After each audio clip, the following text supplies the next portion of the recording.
Part 21. TCH. You're both full of sweet nothings now, but will you still talk to me so calmly after I tell you the truth? Do you really think that I'd believe you? Don't think that you'll be able to fool me. I've lived much longer than you. Do you think I won't see through your lies? You've promised to give me a benefit and then told me that you wouldn't do anything to me so that I'd be tricked into telling you the truth. Once that happens, I'll have no choice but to listen to whatever you guys say, even if you want to punish me, right? I wonder what's going on in your mind. Do you really think I'm a fool? I'm not a fool, I'm a genius. Yvette Larson couldn't help but lament inwardly that she really had an unreasonable mother. Linda James was probably the only one who could describe herself like that, yet it was exactly because of this that Yvette Larson wanted to know just what her mother had said to Melanie Taylor. Considering how crucial the situation is, she must have told Melanie Taylor a huge secret. If we don't get the truth out of her, Finn will definitely fail at whatever he is going to do. Mom, do you not trust me? All right then, tell me what you want me to do to gain your trust. You better forget about it. I'll never trust you no matter what you say. Mom, I'm your daughter. Do you not even believe your own daughter? That's true, but you're already siding with an outsider. Your heart is already with Finn, so you're no longer useful to me. Forget it, since we can't get anything out of her, we have no other choice. We have only one way of preventing her from telling Melanie Taylor, even more locking her up. What, Finn Taylor, repeat yourself. Did you say that you want to lock me up? I'm sorry, but we don't have any other choice. You also know that Melanie Taylor is a tough one to beat. As my mother-in-law, you know way too many secrets about me. If I don't handle this well, you might expose all of my secrets to them. Then, it'll be too easy for them to defeat me. I don't have a choice. I want to live, and I'm sure you want to live as well. Give me some respect, and I'll thank you for that. We might not be mother and son, but I'm still your son-in-law after all. Do me one last favor by staying here for another 3 to 5 years. I'll definitely let you out once I settle this matter. Oh right, I can swear on my life that I will never kill you. I'm just locking you up here, you won't be in any danger. You should know that I like your daughter too. If I harm her mother, I wouldn't be able to answer to her anyway, so you can rest assured that I won't do anything to you. Finn Taylor went on a long monologue, yet it sent chills down Linda James's spine. Finn Taylor, don't test my limits. No matter what, I'm still your mom, right? You admitted to it. Is that how you treat your mom, locking me up? You can't do this. I definitely will not let myself be locked up. I still have my whole life ahead of me, living in number 1 Pacific Heights and spending my wads of cash. I have too much to lose if I get locked up for years. Mom, I don't really want to lock you up either, but I want to live. I have no other choice, but you do. If you don't want to be locked up here, you can just tell me the truth. Didn't you say that you've never hurt me? Didn't you say that you treat me well? But you told Melanie Taylor my secret. Why don't you tell me what exactly you told her? These words caused Linda James to falter slightly. She was weighing the pros and cons of revealing the truth. What will happen to me once I tell them about it? What will Finn Taylor do to me? Eventually, she decided to spill the beans. They can do whatever they want to me, but I'm sure he won't kill me since Yvette is here. Anything is better than death. Actually, I didn't say much. That day, I heard you say that you were going to buy the Nile Street neighborhood and resell it to Melanie Taylor from your call to Yvette. At that time, I already knew that you weren't any match for the Taylor family from Southeast Asia. If I managed to tell Melanie Taylor about your plan, I thought that our family wouldn't be implicated. Hence, I went to look for Melanie Taylor, but she refused to meet me. Eventually, I came up with a plan to get her attention. But before I could even say anything, she slapped me in the face and insulted me. She said I wasn't even worthy of stepping into her office, and she even said that I couldn't compare to her receptionist. In the end, I was humiliated and chased out of the building. I lost all dignity. I sold my soul, wanting to tell her my greatest secret and beg her to spare our lives, yet she didn't even give me that chance. She trampled on me as though I was nothing but a puny ant. This was why I didn't want to tell you about it. It wasn't because I was afraid of being punished, but because I feel embarrassed every time I think about it. I feel so worthless. Alright, I've told you everything. You can do whatever you want to me, even kill me. It doesn't matter to me anymore. Linda James thought that her son-in-law would definitely deal with her after she told him the truth. After all, she had exposed his greatest secret to Melanie Taylor. Melanie Taylor and Finn are basically mortal enemies. It's obvious that Finn will punish me for telling the former about his weakness. The two are basically mortal enemies, and doing that meant that I've sided with his enemy. It would only be wise to get rid of me while he still has the chance. To be honest, Finn Taylor desperately wanted to do so. However, kinship still mattered to him. Finn Taylor liked Yvette Larson, and Linda James was the latter's mother. This meant that the former couldn't possibly treat the older woman simply as his enemy. Finn, I'll support you no matter how you decide to deal with my mom. Yvette Larson had never expected her own mother to go to such extents, and her heart was in a twist. If this was anyone else, my husband would have already killed that person. However, it's hard for him to make a decision because of me. I believe Finn will make a wise decision. I should support him in whatever he chooses to do. Keep mom at home for now. I'll need some time to think about what to do with her. Finn Taylor didn't make a decision on the spot. Besides, onlookers were always more likely to see a clearer picture of the situation. In other words, someone else might have taken action decisively. Unfortunately, this was his mother-in-law he was dealing with. The latter was naturally displeased to hear that she was being locked up at home. However, it was good enough that her life wasn't in danger, and she couldn't possibly test the man's limits. Finn Taylor then brought his wife downstairs. I've thought about it. Southeast Asia's Taylor family is really strong, and Melanie Taylor came prepared. Not only did she bring her men with her but also more than enough funds. Did you really think that I'd be able to defeat Melanie Taylor with just the Nile Street project? How ridiculous, that's impossible. I can't defeat her in such a short time. I gave it some thought during our time apart, and I realized that I really missed you. I was emotionally worn out, and I had nobody by my side. I realized just how important you are to me. Apart from Grandpa, you're the only one who has ever treated me well. I want to get remarried. What do you think of that? Grandpa, this is Finn's first time talking about his family. Although I've met some of them, Finn has never mentioned them in our conversations. They're no different from strangers to him, but his grandpa seems different. Besides, Finn also said that his grandpa was the only one who treated him well. Yvette Larson could feel just how important she was to Finn Taylor. Finn, I've been miserable during this period of time too. I missed you so dearly, and I felt as though I was a walking zombie. I lost all spirit and will to live, but I won't agree to get remarried. Finn Taylor had never expected his ex-wife to refuse his offer. Has Yvette had a change of heart? Are television dramas really right about how fake divorces eventually turn into real ones? That's brutal. Is that what's happening to me? Even Finn Taylor wasn't absolutely sure, he just felt that his wife wasn't someone like that. They had been through so much over the past 3 years. If she didn't want to be with him, she could have chosen to divorce him a long time ago. After all, her grandpa's wishes no longer mattered since he was long dead.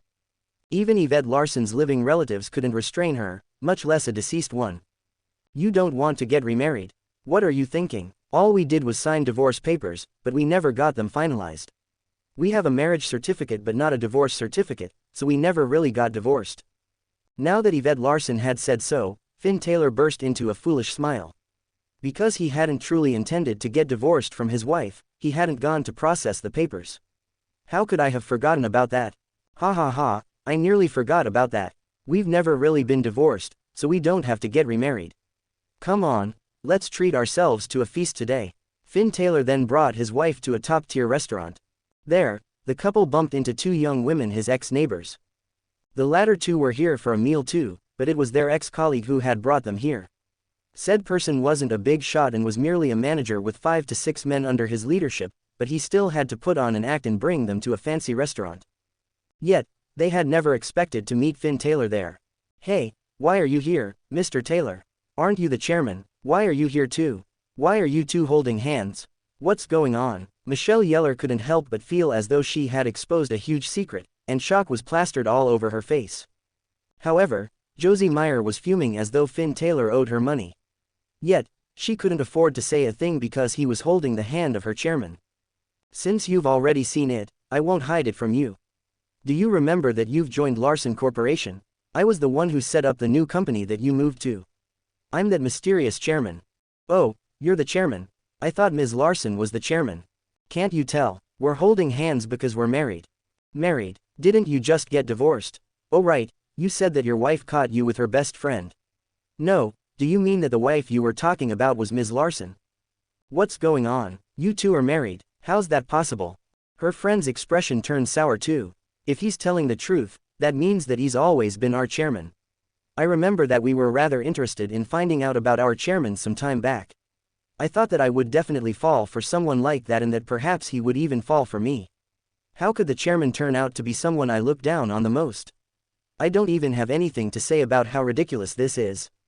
That's right, we're married. Didn't you know? Said Yvette Larson. Single quote. How could they not know about this? The whole of San Francisco knows that we're married. I seem to be quite infamous, much less Finn. Everyone seems to recognize his name around here. Even a toddler or an octogenarian knows about Finn being the Larson family's matrilocal son-in-law, so why would they not know about this? Besides, they're my employees. You should know the people around me well enough. Do you really not know who my husband is? That's impossible. However, that was indeed the truth since the two young ladies had come from Chicago. It was only because they had heard of a famous company, the Larson Corporation, being on the verge of bankruptcy, that they had moved over, hoping to earn some credit by doing well in a failing company. That way, their futures would be set. This was the reason they had moved to San Francisco. Needless to say, they knew nothing about what the company even did, who the chairman was, or who that man's wife was. In fact, they even thought that Yvette Larson was the company's chairman and that she had the final say in the company. They had heard rumors of a mysterious chairman's existence, but they had never seen that man throughout the months they worked there. Perhaps those rumors had been nothing more than baseless rumors. The two new employees naturally didn't dare to ask others about it for fear of being punished for spreading gossip. It was because of this that they had misunderstood the situation. Yet, they couldn't help but be shocked now that they had cleared the air. What, are they your friends? The man who had brought Josie Meyer here had been a manager at his previous job. Although he didn't really understand the conversation between the group, he didn't like that the women he had brought along were chatting with a stranger. That's right, we're friends and neighbors, and he treats us very well. Michelle Yeller was an innocent young lady and said whatever came to mind. She didn't think that there was a need to hide the fact that her neighbor treated her well. Yet, the man's face immediately darkened. It was obvious that he had invited the two women out with ulterior motives. Everything depended on self-interests and benefits in the real world. There was no way he would treat them to a meal just out of kindness. He was only doing so because he felt that he had something to gain from it. Yet, one of the women was praising someone else in front of him. Now, the sight of Finn Taylor annoyed the manager. Unlike the man, Yvette Larson was slightly curious about how her husband had gotten to know her employees. Finn Taylor didn't hide anything and quickly explained, "Didn't I move out? I bought a small apartment, and they happened to be my neighbors. I heard that they were looking for jobs at Larson Corporation, no less. I even thought that you sent them to keep an eye on me, but they were really here for an interview. Hence, I encouraged them to go for it. Wasn't one of them assigned to your office? I was the one who assigned her there. I did that so that I could get some news about you from them, but there's no need for that now. You can assign them to whatever jobs you deem fit now." Finn Taylor's words stunned Michelle Yeller. "I wasn't assigned to my position because of my own merits but because Finn Taylor wanted to understand what's going on in the company since he had gotten divorced from Yvette Larson. Do you mean that you've been taking advantage of me, Mr. Taylor? I don't think that's very nice of you. I'm sorry, I sincerely apologize. I had no other choice. You two just so happened to be interviewing at that company. So you mean that you were the one who assigned me to such a lowly job with such low pay?" Josie Meyer was incensed and spat out her dissatisfaction. "I think you're quite suited for the job. It's true that I deliberately assigned her to Yvette's office, but as for you, I always see you lurking around men, and the manager of the public relations department isn't bad. I think you'll do a good job if the company runs into any trouble, don't you think so? I didn't put you on the spot. Besides, I didn't shortchange you in terms of your pay. That's what a secretary in your department should earn. Well, a secretary to the chairman is different. She can't possibly be earning as little as you, right?" Finn Taylor seemed to be scheming his way through, but they had to admit that he made sense. Josie Meyer was enraged, yet there was nothing she could do. "Finn Taylor, you're such a bast. How could you get back at me for your own personal matters at work? You assigned me to such a terrible place and even paid me less. Do you really think that badly of me? Now, I finally understand why you got divorced. You didn't get divorced because you were cheating on your wife but because there's something inherently wrong with your character. You look like a gentleman, but you're even more petty than a woman." Josie Meyer couldn't help but voice out her displeasure. "Do you really think I'm petty? If I were, you wouldn't even be working at the company now. You would have been fired a long time ago. Do you believe that you won't be able to find a job in San Francisco if I say something about you? They all say that my company is on the verge of collapsing and that another corporation has set their eyes on it, but haven't you heard the saying that a starving camel is still bigger than a horse? Even if my company might go bankrupt, it will be impossible for others to bring it down in the short term. On the contrary, I can very easily bring them down, and my influence doesn't just extend to San Francisco. I can easily cause you to be out of a job in New York or Chicago. You can go ahead and try your luck if you want to. You say that I'm petty, and you're absolutely right. My conscience is clear because I always put people where they deserve to be. Since you're always around men and are such a social butterfly, you must be good with people. It was only right to send you to the public relations department then. As for her, she's meek and obedient. Hence, I would feel more assured with her by Yvette's side. Josie Meyer didn't believe anything Finn Taylor said. She felt that the latter was simply making excuses for himself. Putting me where I belong. Does he think that I can do nothing else just because I'm sociable? I've contributed to the company too, and I've had some achievements. I wanted to further my career here, not just help the company do public relations. This is such an insult. What, a social butterfly? Why exactly did you send my friend to that department? Josie Meyer's friend finally spoke up. He was a manager too and had a fiery temper. Although he held a managerial title, he had only 5 to 6 men under his leadership. If he worked in Finn Taylor's company, he would probably be a mere team leader. However, some people always thought highly of themselves. This man thought that he was an important person who should be respected. How was he to know that he wouldn't even qualify for the same position in Finn Taylor's company? Josie Meyer, is he your man? Does he hold a high position? Why does he speak so haughtily? Finn Taylor, you better watch your words. What do you mean by that? What kind of woman do you think I am? Do I really have to tell you? How do you think I view you? That's exactly how it is then. I won't say a single thing. Although Finn Taylor didn't say anything, his behavior made it clear. This irked Josie Meyer even more. She couldn't help but feel that Finn Taylor was trampling all over her dignity now. Finn Taylor, let's not beat around the bush. Quit. I can't work in your company. You'll face retribution for what you've done. I've heard about Melanie Taylor being at odds with you. It's just as well that she's dealing with you. I'll go work for her. I believe that a day will come when I will trample all over you and humiliate you. I'll make you realize what a huge mistake you've made today once your company goes bankrupt. Without a moment's hesitation, Josie Meyer swung around and stomped off, the manager following closely behind her. However, Michelle Yeller stayed rooted to the spot. Aren't you leaving? Finn Taylor was curious why the young lady would stay. After all, the two were best friends who had grown up together. Why would she turn against her friend for the sake of a stranger? Why did you have to say that to her? You know that she doesn't have ill intentions. She's just bad with words. It hasn't been long since you graduated, right? I guess you haven't even been working for 3 years. Reality is brutal. I'm telling you that being bad with words is probably the worst mistake you can make. Only your family will pamper you and not fight with you no matter how rude you are. However, you better keep that fiery temper in check outside because nobody wants to be lectured. While we were still neighbors, she lashed out at me every time we met and even insulted me. You say that she doesn't harbor ill intentions. Even if that's true, her words were no different from insults. I don't think it's wrong for me to get back at her for what she's done. Don't try to convince me to be kind. You'll never be able to imagine what I've gone through. Have you met any bad guys? The worst ones you've seen are probably people who can't pay for their bus fares, those who spit on the streets, or those who steal other people's money. Do you know what I've been through? Have you witnessed anyone being killed? Have you ever been subdued and had your life threatened? Have you ever experienced how it feels like to have the whole world look upon you as a freak? No, your life has been so smooth sailing. I'm telling you this as a friend. Society is brutal. You better grow up and not have such high expectations of others. Society was indeed brutal. Josie Meyer thought that she was being scheming by joining a company that was on the verge of bankruptcy. She even thought that the boss of the company would think of her as their benefactor and that her future would be unbridled. That was why she had done all that. Because of everything she had done, Finn Taylor could tell that it hadn't even been 3 years since the young lady had graduated. After all, if a company was really going through such a major crisis that they were on the verge of shutting down, the higher management would definitely choose to fire the lowest level employees first.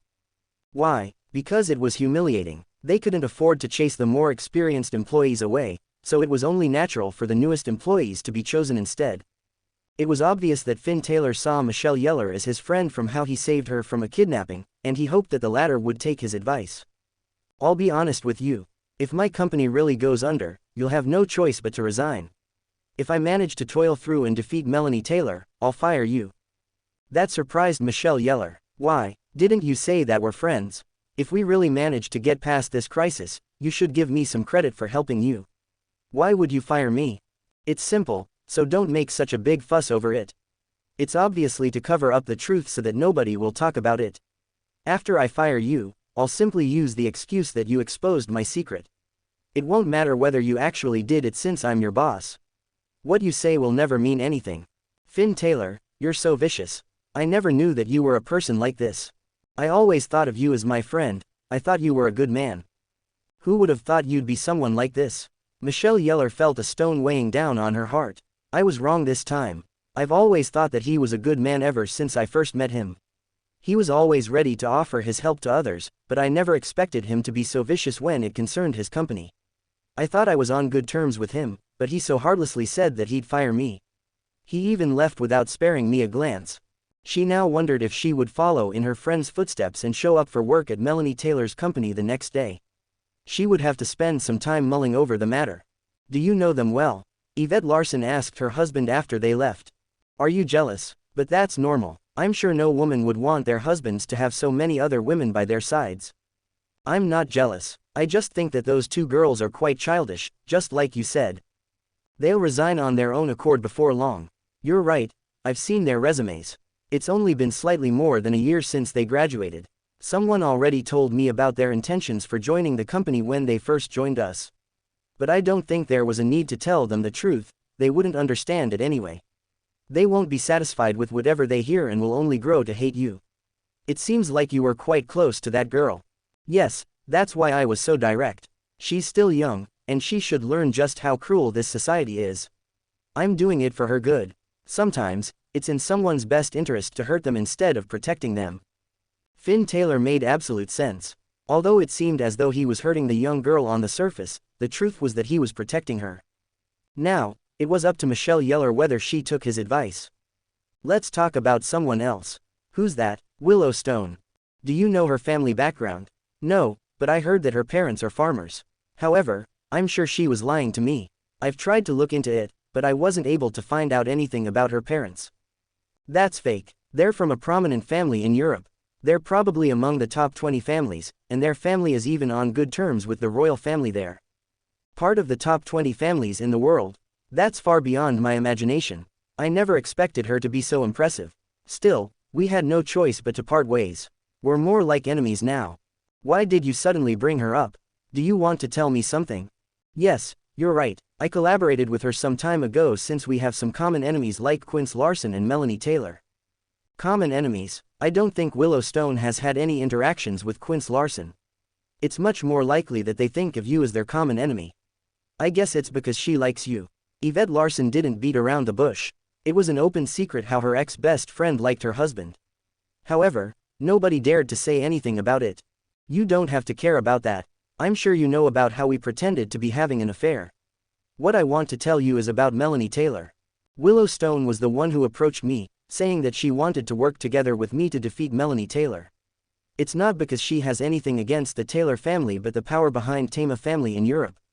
Because of that European family, she wants to help me deal with Southeast Asia's Taylor family so that I'll help her defeat said enemy in the future. What? Did you think that I'd get upset? Did you really think that I'd be angry about you working with Willow? Yvette Larson chuckled. Don't overthink it, I'm not as petty as you.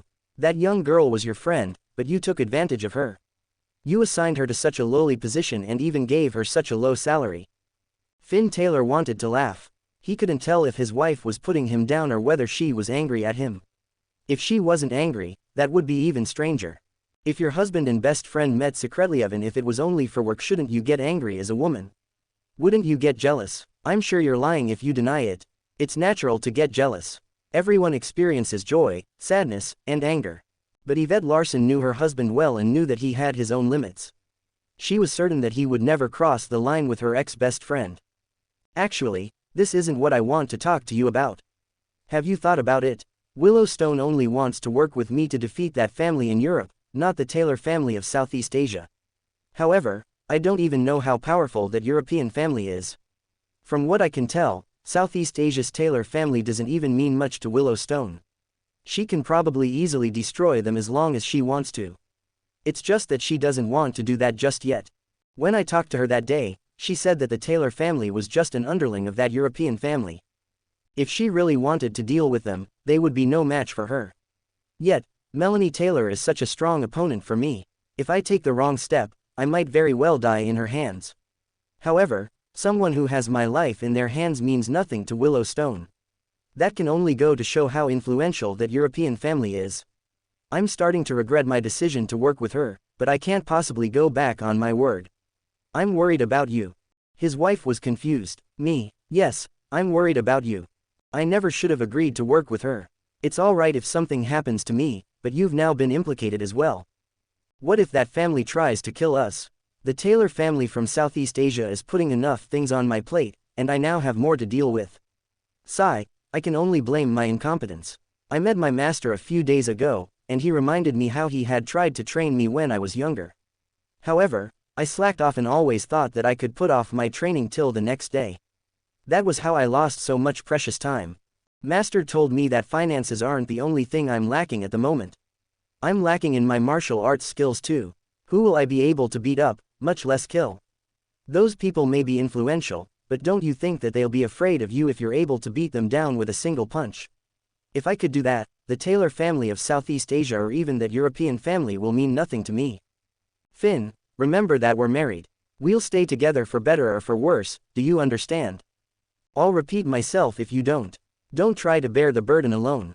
I've never regretted marrying you, and I'll support whatever decision you make. I don't object to you working with Willow. Who cares about Southeast Asia's Taylor family or that family in Europe? You're the strongest in my eyes. I believe that you'll be able to defeat them. Didn't your master say that you'd be able to protect yourself as long as you're skilled enough? Stop wasting time here then. Let's get down to training. Haha, there's no hurry for that.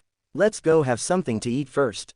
Finn Taylor hadn't expected his wife to be in more of a hurry than himself. He had brought her here for a meal, yet she wanted him to start training before they even had said meal. Have our meal. Do you think this is a joke? Since your master already said so, I'll have to supervise you on his behalf. No, master is right, but I have something to say too. Humans need to eat to survive.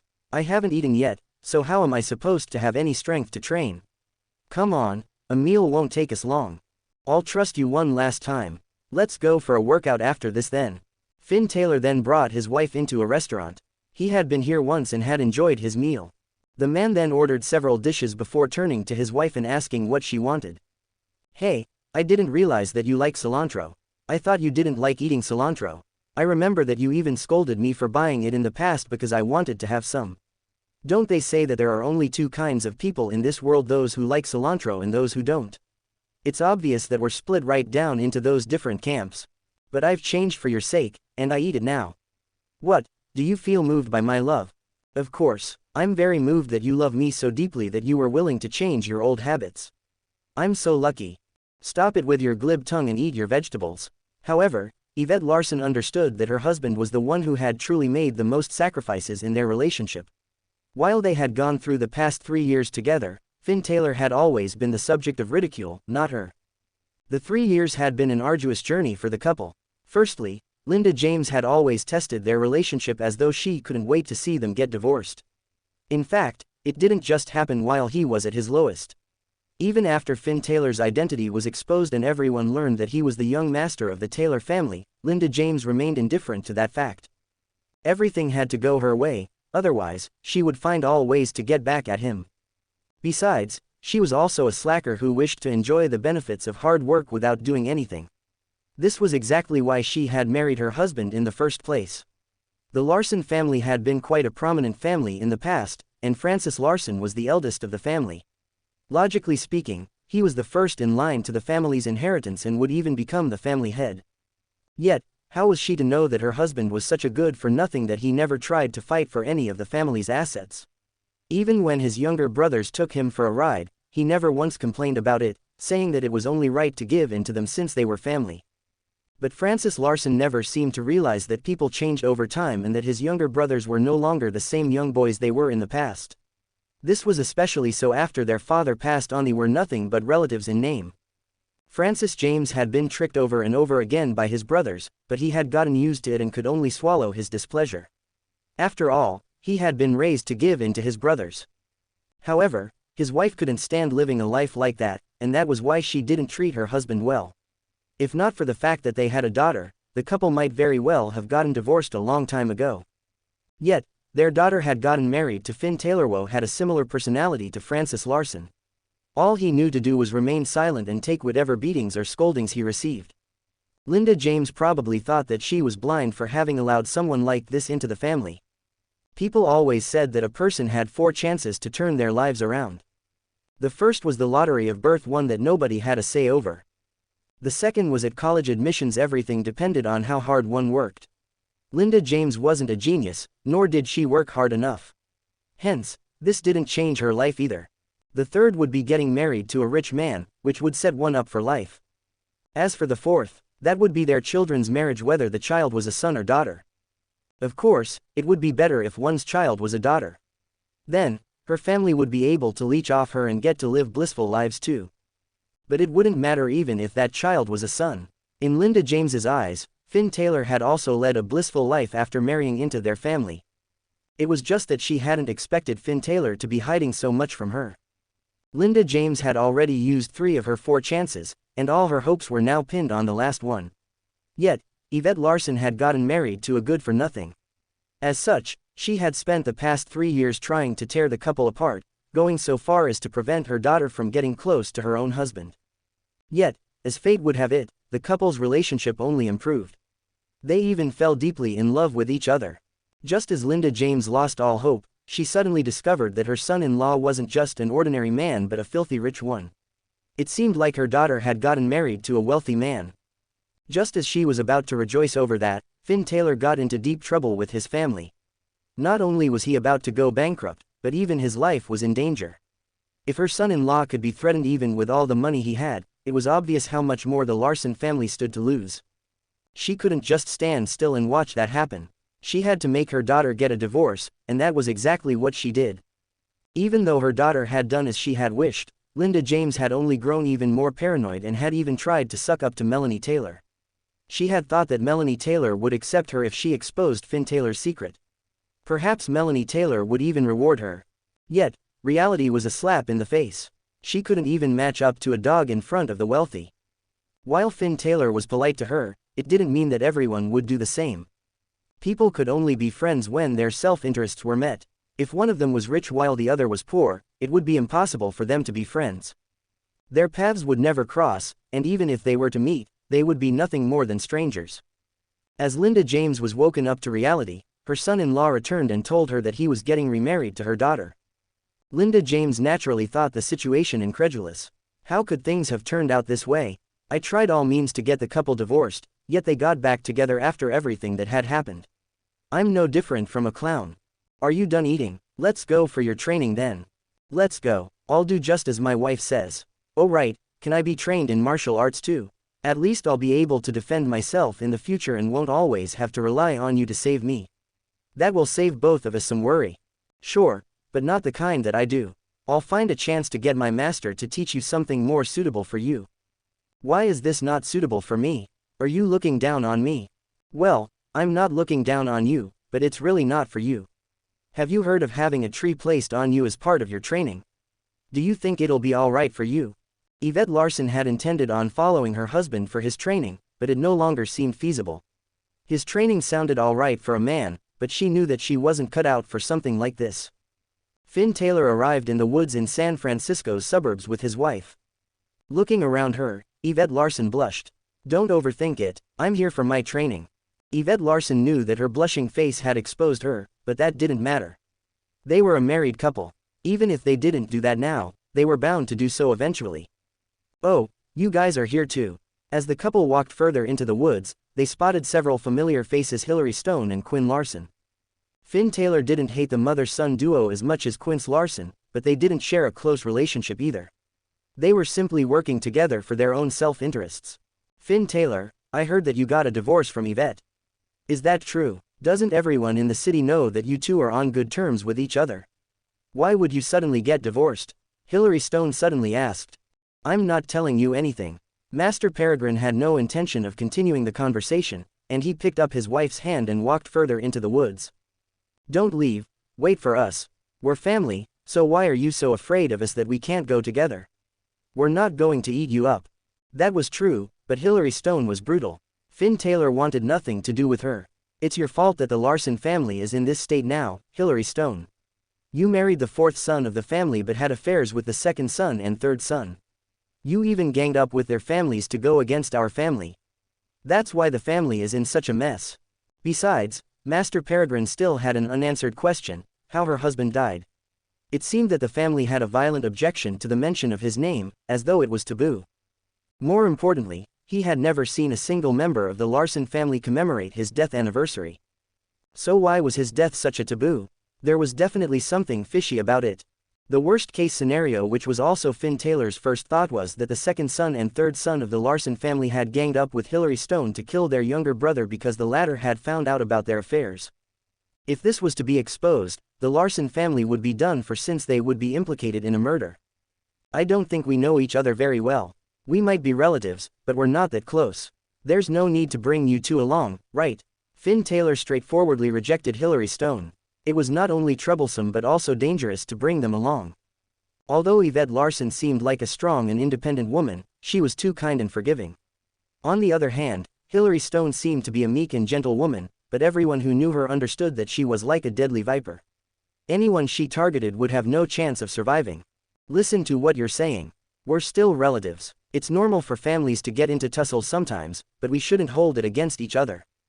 Of course, Finn Taylor wasn't going to be taken in by her words. We're leaving. Don't you dare follow us, otherwise, I'll punch you. Tisk, tisk, let's see what you can do to me. Are you going to beat me to death? Finn Taylor led the way, and Hilary Stone followed behind as though she was stuck to him. It didn't matter what he said. We're going on a trip. We're not planning to do anything. Finn Taylor had no choice but to let the older woman follow him. He would have run away if he was alone. Given his speed, there was no way the latter would be able to catch up to him. However, he didn't have a choice since his wife was around. All right then, I'll have no choice but to change my training session into a trip. His wife understood why he had chosen to do so too. Couldn't get away from the other pair. Why are you guys following us? Are you up to something? It was true that Finn Taylor didn't know the mother-son duo well, so he felt uncomfortable that they were following him around. Of course not. It's not like you own this place. You're free to visit this place, so why can't I come too? Finn Taylor was baffled. You can go anywhere you want to, but why do you have to follow me? What are you really up to? Ignore them. Let's go, Finn Taylor suggested, since Hilary Stone had ruined his mood, and he no longer had any intention of staying. Yvette Larson was never one to go against her husband, so she naturally agreed. You're leaving so quickly. Aren't you going to admire the beautiful scenery for a while longer? How annoying. Finn Taylor had to resist the urge to punch the woman. How can people be so annoying? I wanted to bring Yvette around, but she's standing in my way. Forget about how she was vicious enough to land the Larson family in trouble, but does she want to break my family up too? Scram, Finn Taylor replied with only one word before picking up his wife's hand and leaving. Thankfully, the other woman didn't follow them. Yet, that made him even more curious about what she was up to. She even brought her son with her. I'm sure they have something up their sleeves. However, Finn Taylor wasn't too bothered by Hilary Stone and didn't think too much about it. Finn Taylor wasn't truly curious as to what Hilary Stone was up to, so he left. How was he to know that he had narrowly missed a good show? Hilary Stone and her son were in the woods waiting for someone, and that person was none other than Gremlin. Of course, Finn Taylor had no idea that he had missed out on witnessing such an exciting scene, much less that Hilary Stone was working with Gremlin. Neither did Hilary Stone know that Finn Taylor knew Gremlin. However, such was fate. Why did you come only now? Although Hilary Stone had only been with Finn Taylor for a short while, she had been waiting in the forest for a long time. Gremlin casually strolled over 3 hours past the time they had agreed on. Why, did you feel anxious waiting for me? You can tell me if that's the case. We're working together as equals. The way you treat me annoys me. Equals? You think too highly of yourself. Who are you? San Francisco is so small. I don't even care about Finn Taylor, much less you. Finn Taylor, you know him. What kind of relationship do you have with him? Hilary Stone's heart skipped a beat when she heard that name. What's going on? Does Gremlin know Finn Taylor too? How interesting. Finn Taylor has done a great job of hiding his identity over the past 3 years. You guys don't even know anything about his background. What are you trying to say? What is his background? Have you heard of the Taylor family from Chicago or Peregrine Hall? Your family's matrilocal son-in-law is a prominent figure. He's the eldest son of the family and Master Peregrine of Peregrine Hall. This was indeed news to Hilary Stone, and shock was evident on her face. No wonder. I finally know why I lost to him. It's because he has so many influential people by his side. I couldn't understand where he got all that help from, but I guess I know now. What do you know? You're just weak. There's nothing more than that. What do you mean? Hilary Stone felt that the man was insulting her. Does he mean that I deserve to lose to Finn Taylor just because he's the eldest son of the Taylor family and Master Peregrine? Does he mean that nobody in San Francisco can win against him? So what if he's the eldest son of the Taylor family? So what if he's Master Peregrine? I'm telling you that he doesn't mean a thing to the family and that everyone looks down on him, his parents, his brother, and even his grandma. He's like an orphan. Did you think he's so powerful because of his family or Peregrine Hall? No, he's earned it all by his own merits. He's been plotting this since he was 6. We've all underestimated him. Gremlin's words threw Hilary Stone off. What does that mean? He's been planning this since he was 6. He's not powerful because of the Taylor family backing him, supporting him. There are so many people in the Taylor family who want him dead. Besides, his brother is going all out to kill him. Do you know just how many enemies he has back in Chicago? That's impossible. No matter how evil people are, they won't kill their own kin. You must be lying to me. Hilary Stone refused to believe the other. I'm already vicious, but I will never kill Quinn no matter how much you offer me. Why would I do that? You can go make inquiries in Chicago if you don't believe me. Then, tell me why they want to kill him. He's part of their family too. That's easy. When the Taylor brothers were born, someone said that Finn Taylor was a jinx to the family and that he would only bring trouble to them. Eventually, he would cause the downfall of the entire family. On the other hand, his younger brother was a saint who would bring the family to greater heights. Hilary Stone burst out into laughter. I always thought that the Taylor family would be smarter than an average person since they helmed Peregrine Hall, but it seems like they're even dumber than me. This is obviously a trap to pit the brothers against each other so that the Taylor family will be weakened. I'm sure you guys won't admit to this mistake since you were the ones who fell into such an obvious trap. Now, you can only push all responsibility to Finn Taylor. While others might not have spotted the trick, Hilary Stone understood it at once because she had done the same thing in the past. Was she really a promiscuous woman? No, she had only married into the Larson family to get her revenge. Her family had died at the hands of the Larson family, so she was going to pit the family against each other and bring them down too. Who would have expected this? A woman's revenge was the cause of the Larson family's downfall. She had pretty much succeeded. The old master had died a long time ago, and his sons no longer got along with each other now, with the youngest already dead.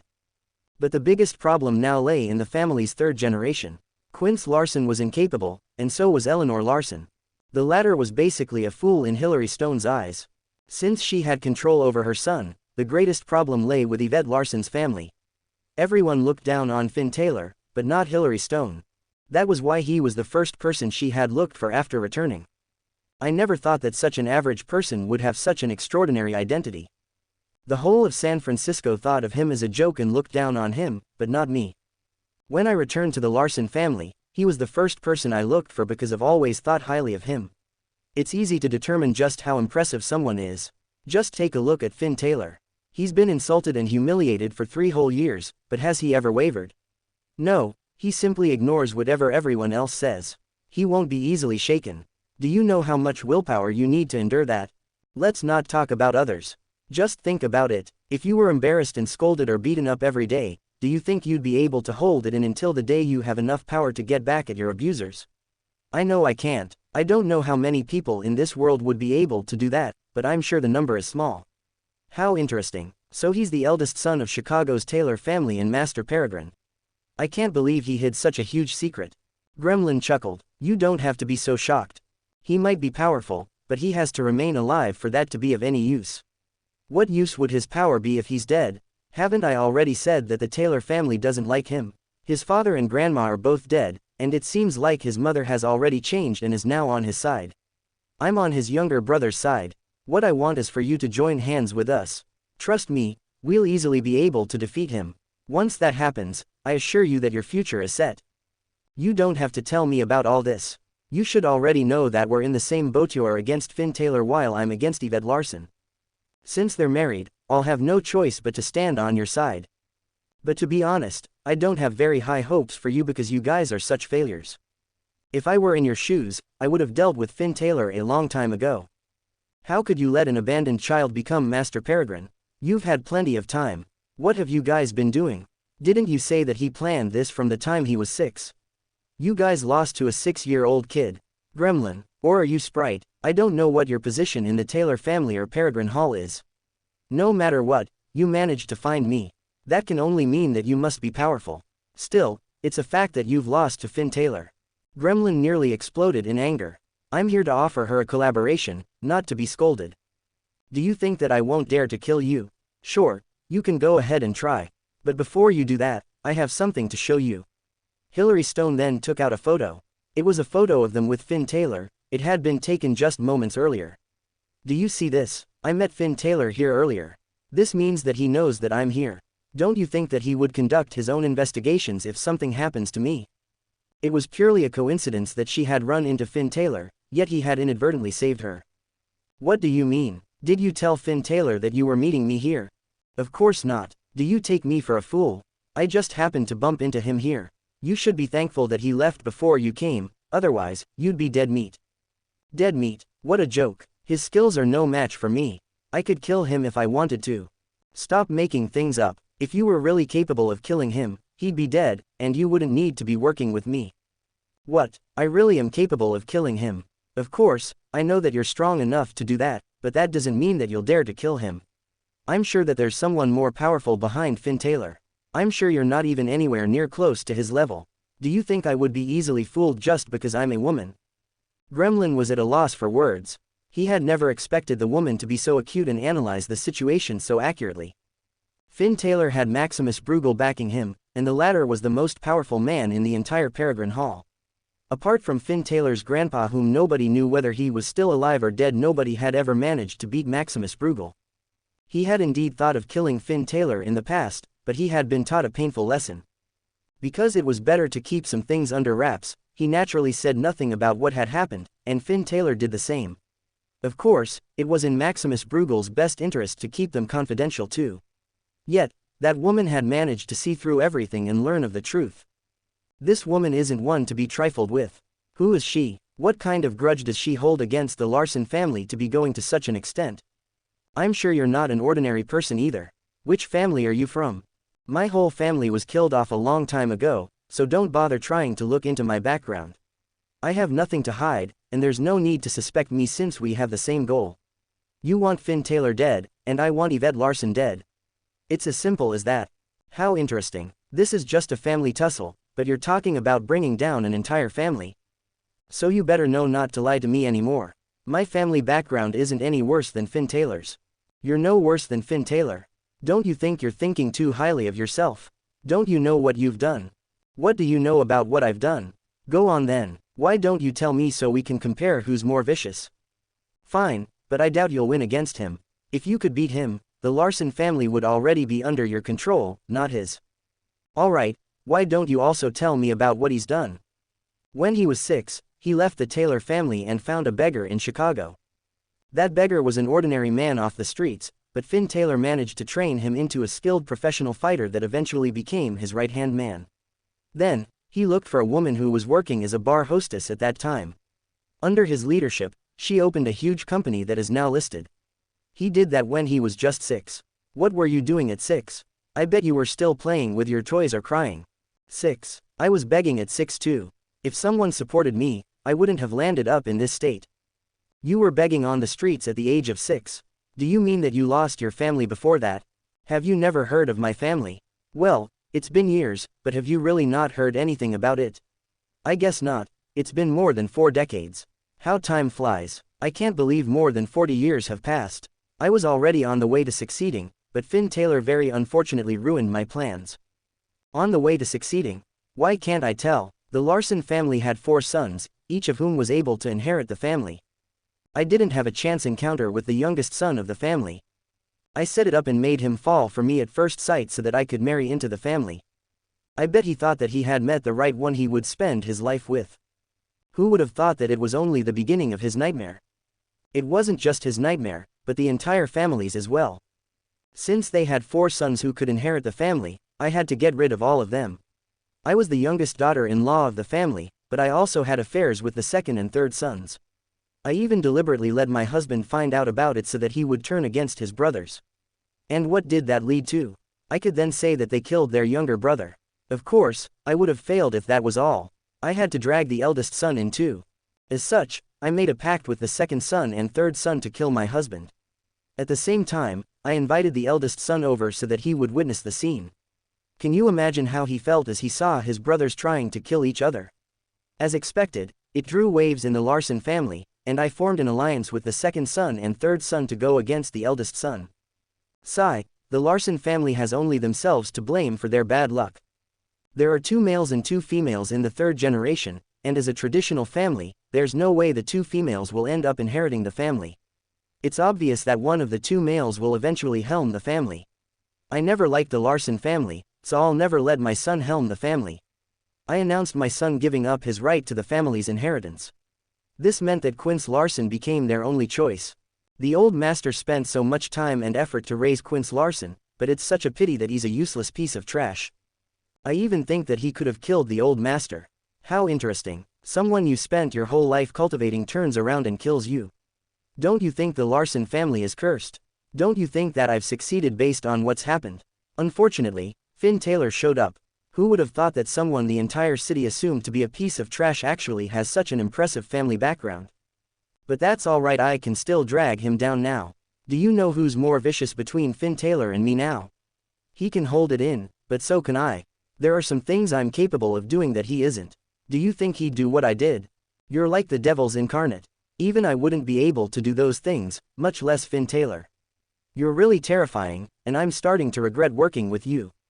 You might very well turn against me any day, and I won't even be able to fight back.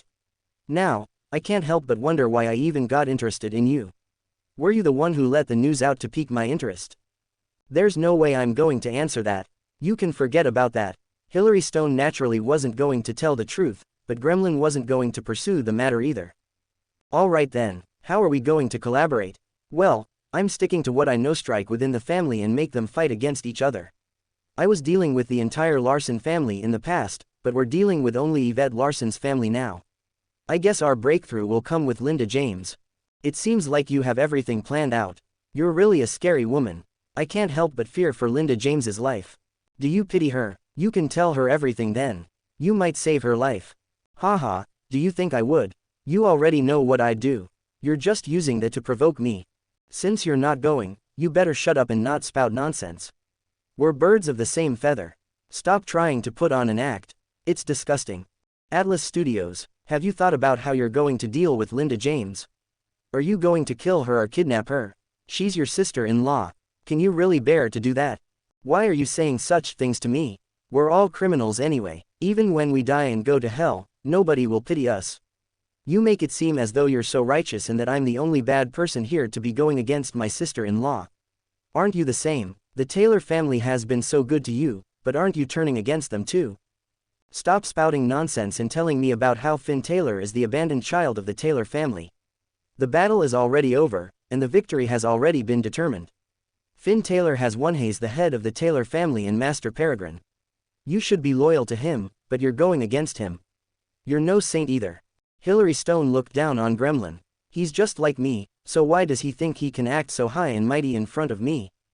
Nobody is born evil or good, but once a person goes down the wrong path, it's hard to turn back. Don't they say that a person is labeled a bad person as long as they commit one error, no matter how many acts of kindness they've done? But there's nothing a sinner can do to redeem themselves. It's just like how a blank piece of paper can never return to its original form after it's been stained. No matter how much you draw over it, the fact remains that the stain is there. Hillary Stone knew full well that there was no way of turning back now. Single quote, I already expected this. How could I ever turn back after getting married to the youngest son and ruining the families of my husband's brothers? I can't possibly bring a dead man back to life. Although I didn't kill him with my own hands, I was the cause of at least 2 deaths. That's an undeniable fact, and that's only if you count the people who died in my hands. I probably changed the fates of so many more, perhaps the entire Larson families too. However, I have no regrets. I'm only taking revenge for my own family. The Larson family has to pay for what they did. Alright, I won't talk about it anymore.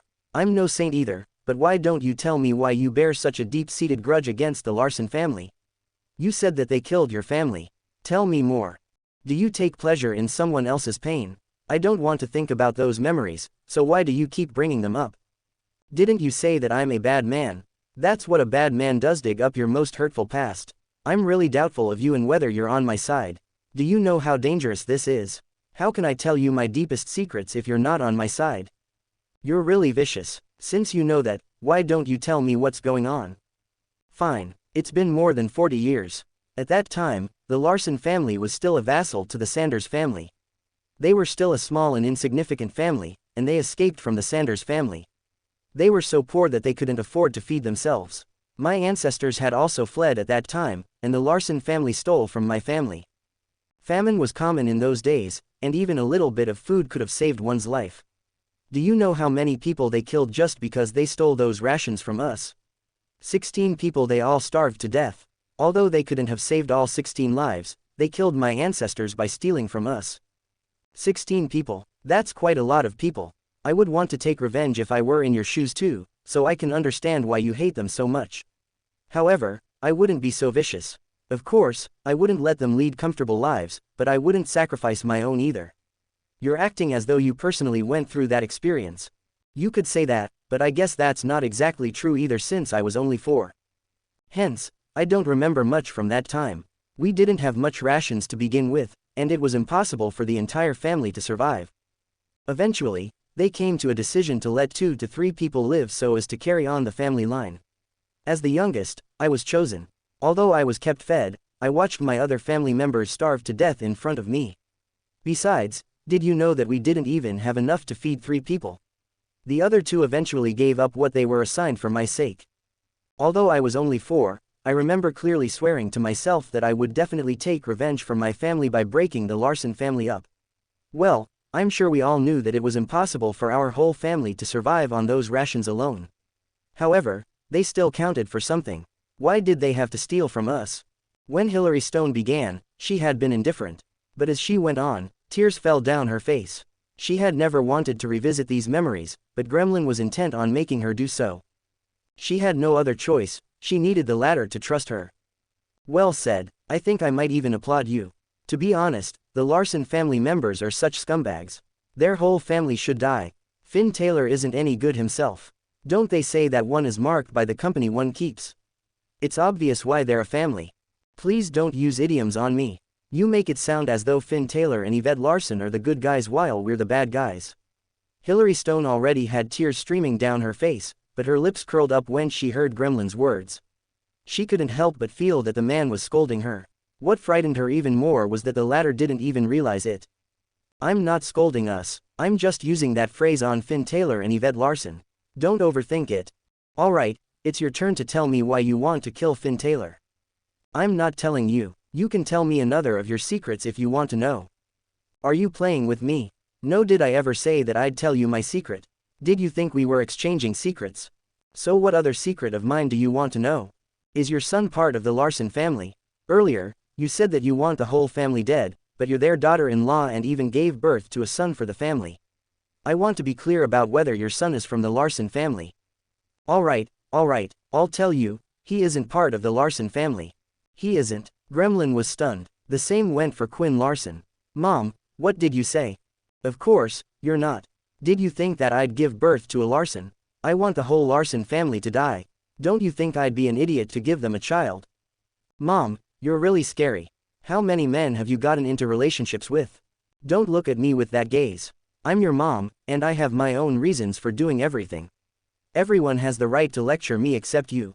You're my son. You only have what you have because of me. Without me, you wouldn't be where you are. Mom, I can't accept the fact that I'm not a Larson. Who's my biological father then? You don't have to know that. No, I must know. Then, I'm telling you that I don't know either. Mom, what do you mean? Who's my father? What's so strange about that? Don't look at me like that. Did you think your mom was a saint? Of course not. I'm capable of doing anything necessary for my revenge. So who's my father? Tell me. At that time, I went to the bar to get myself drunk every night and tried to get into bed with different men. I eventually succeeded in getting myself pregnant, and I stopped visiting the bar after that. I did as the Larson family instructed, and they all thought that you were a Larson.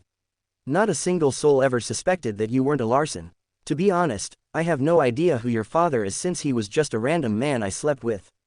Mom, I hate you so much. Why did you give birth to me? I'm nothing more than a joke. What do you take me for? Am I just a cat or dog to you? Does my life mean nothing to you? Quinn Larson couldn't take the sudden news of his birth circumstances. Wow, what a good show. I never thought that this would happen in the Larson family too. I really take my hat off to you, Hillary Stone. I thought that I was vicious, but I'm nothing compared to you. You're really a character. Alright, I've already told you my secret. Now, even my son hates my guts. Can you finally tell me yours? Sure, there's nothing much to it. Actually, I was in love with Finn Taylor's grandma. We used to be childhood friends, and we used to pretend to be a married couple when we were younger. I thought that we would grow up and marry each other. My family background wasn't any worse than hers, but Finn Taylor's grandpa made a sudden appearance. At that time, he was the most powerful man in Chicago, so it was obvious I didn't match up to him. Who would have expected them to meet? That was how I was pushed out of the picture, and Frida married Brian Taylor. They looked deeply in love, but I'm sure it was all a sham.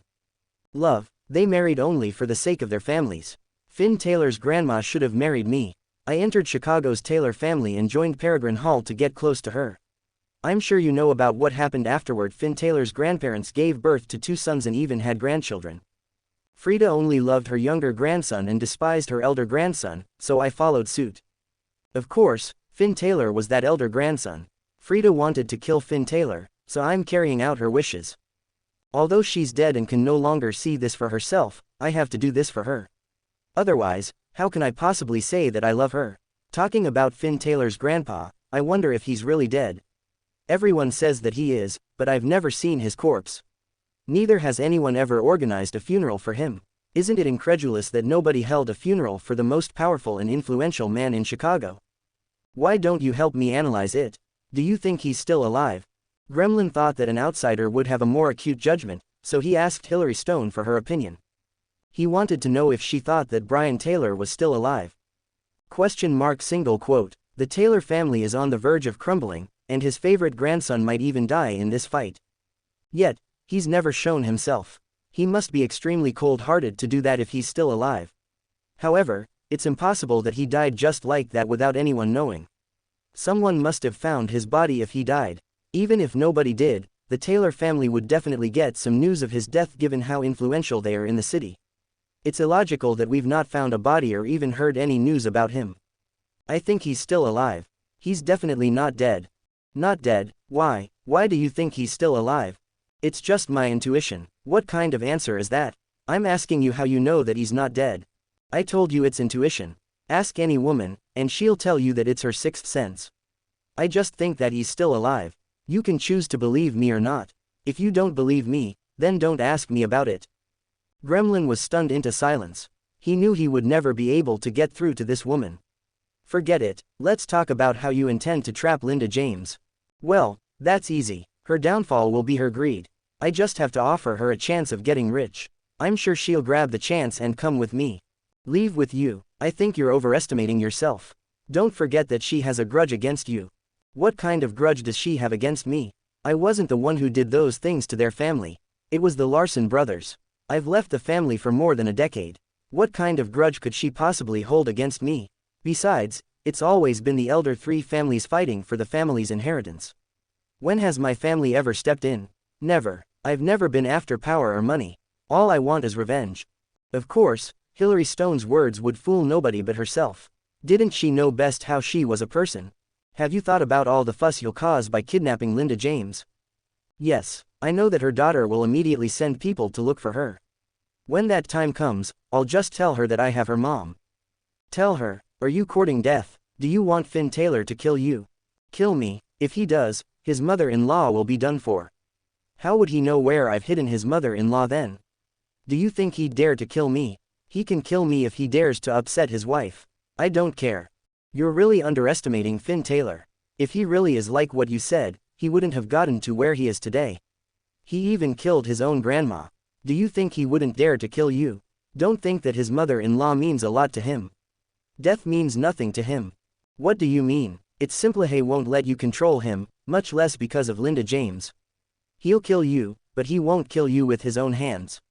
He'll get his men to kill you and push all responsibility to them. Then, he'll kill that underling too. That way, he'll be able to answer to his wife and get rid of his annoying mother-in-law at the same time. Don't you think that's the perfect solution? Are you talking about yourself? I don't think Finn Taylor is a person like that. You don't believe me. He's been planning his life since he was 6. Do you know how much blood he's gotten on his hands to get to where he is today? Do you think that he's ever taken an innocent life? Even if you think so, I don't believe that he's ever done it. People like you and me deserve to die, but he'll never kill his mother-in-law.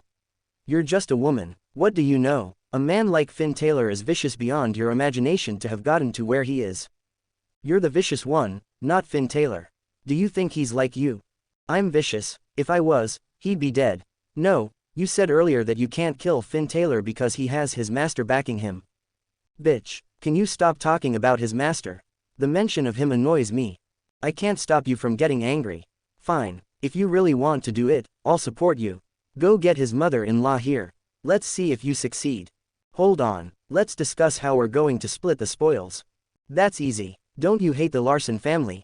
There won't be anyone who can fight against you in the Larson family after Finn Taylor dies. The whole family will be yours. Do you think I'm a 3-year-old kid? There's nobody who can compare to me in the Larson family apart from Finn Taylor, so it's only natural that the Larson family will be mine. Do you think I'll be able to kill Finn Taylor if even you can't? Why would I want to get involved? What do you mean? I'm not greedy. Let's split the Taylor family's assets 7-3. I'll take 30%, you can have 70%. What did you say? How's that not being greedy? What does the Taylor family's assets have anything to do with you? Nothing. So why did you come looking for me? It's not like I sought you out. I've already taken my revenge. Yvette Larson's family is the only one left. I didn't even intend on going against them. I just wanted to live a peaceful life. I could have waited for you to take care of them. I could have just waited to reap the spoils without doing anything. Hillary Stone was right. She had indeed gotten the revenge she wanted since she had almost destroyed the Larson family. There was no need to interfere in the matter any longer. Even if she stayed out of it, Gremlin would still deal with Yvette Larson's family. If he succeeded, the Larson family would be done for anyway. Then, she wouldn't even need to lift a finger. Since that was the case, why would she still butt in? It was obvious that she stood to gain even more from doing South Taylor family. You're too greedy. Let's do a 9-1 split. You'll get 10%. You're so Childashevan more so than Finn Taylor. No wonder you couldn't deal with him alone and need my help now. If you don't need my help, say so. I'll leave. There's no need for me to waste my time here with you. If you need my help, we'll do a 7-3 split. Not a single cent less. That's impossible. Don't even dream about it. Forget it then. I'm leaving. There's no need to discuss this any further. With that, Hillary Stone stood up and left.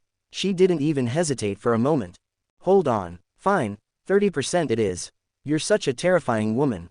They say that women are the most brutal, and they're right. You better remember what you said today. Be careful that I'll rip you to shreds if you go back on your word. Gremlin was indeed worried. After all, the woman in front of him had managed to destroy an entire family. Oh right, I better remind you that there's a very unremarkable person in Yvette Larson's family that you should watch out for. Who's that? Francis Larson. Him. Why would I need to be careful of him? I've heard the rumors. Although he's not a matrilocal son-in-law, he's a piece of trash. He's always being scolded by his wife. Didn't you already destroy him? That's just what you see on the surface. He hasn't fought back, but do you think he's a good for nothing just because of that? You guys might think so, but I don't. Hillary Stone, you better explain yourself. What do you mean? Isn't he a piece of trash? I really don't understand why all of you think that he's a good for nothing just because he's done nothing. He's much more capable than any of his brothers. Haven't you ever wondered why I ganged up with the second son and third son of the family to go against the eldest one? Besides, have you ever considered why we've only gone as far as balancing the power even after so many years? We've never been able to secure victory. Now that Hillary Stone had said so, Gremlin thought that she was right. Therefore, you better lure him away when you kidnap his wife.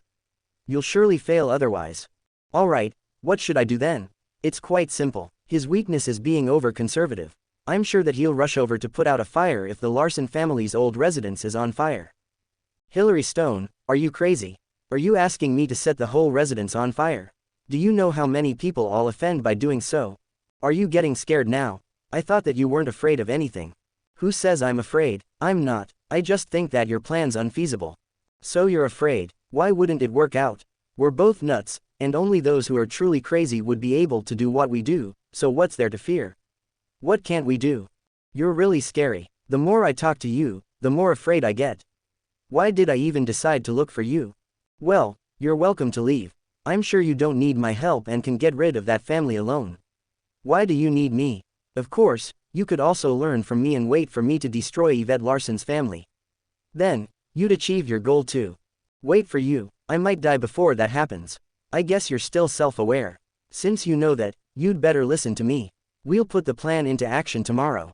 Okay. Finn Taylor and Yvette Larson had intended on working out after dinner but could only return home after bumping into Hillary Stone. Along the way home, the couple bought fried chicken for Linda James.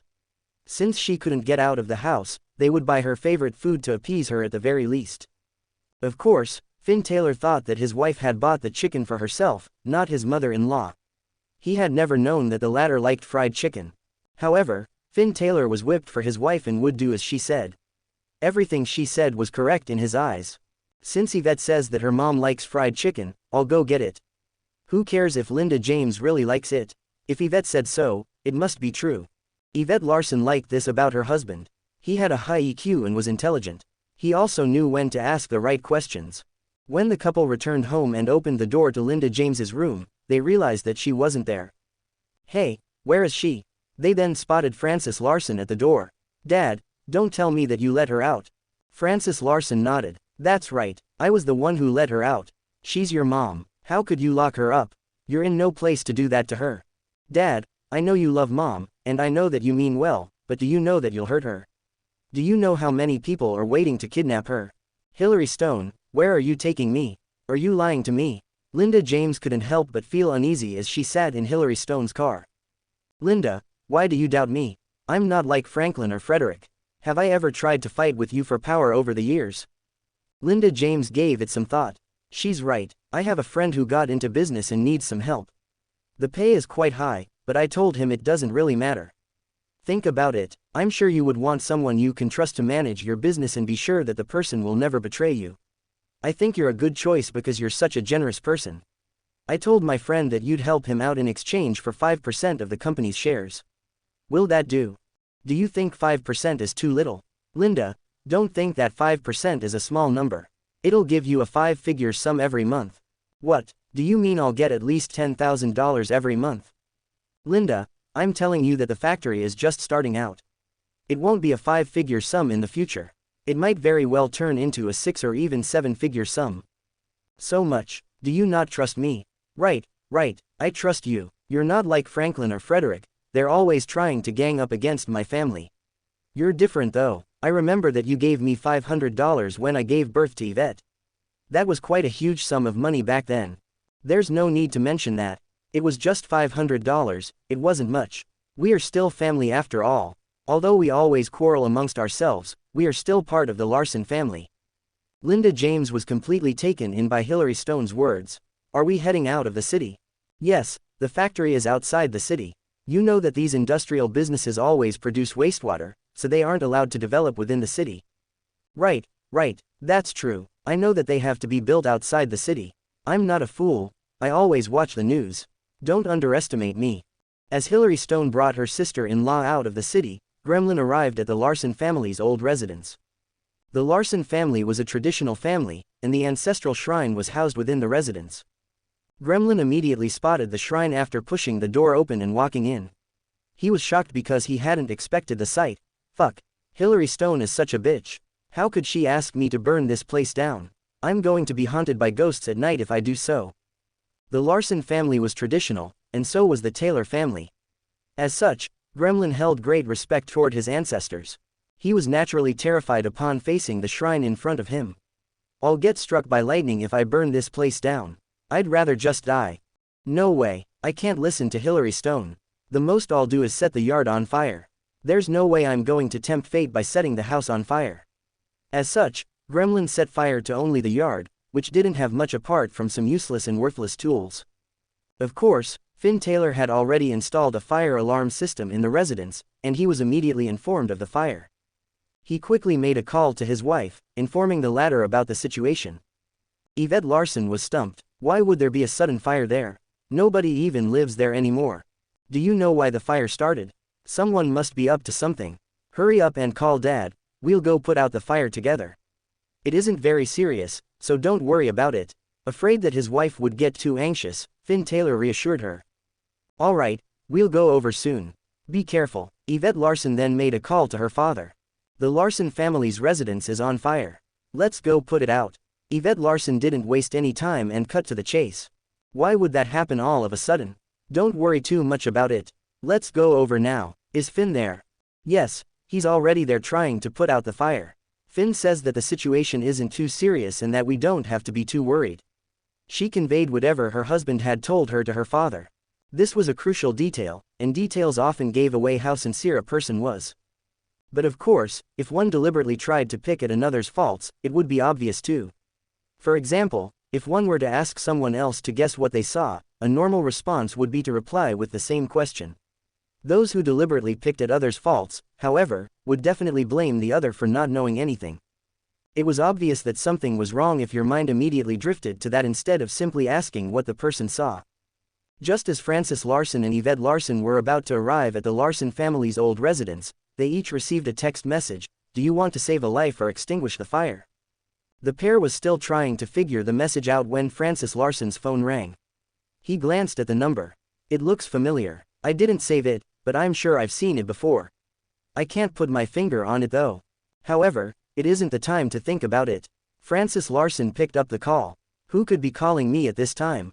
They probably have something to do with the message. He was greeted by a familiar voice. Francis, do you know who I am? Hillary Stone, it's you. They all say that the Larson family's eldest son and daughter-in-law are idiots and good-for-nothings, but I've never thought that way. Look, our three families have ganged up against you for so many years, yet we've never gained the high ground. Three families can't even bring one family down, and that was before you guys were even established and well-known.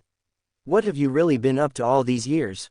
You're obviously a very talented and skilled person, so why haven't you shown yourself? What are you doing? Hillary Stone, I don't really understand what you're trying to say. I guess you have my wife. What do you want to do to me, or what do you want from me? Power or money? I used to tell others that Francis Larson was the most impressive among the four brothers. Look, you're so clear-headed, Francis.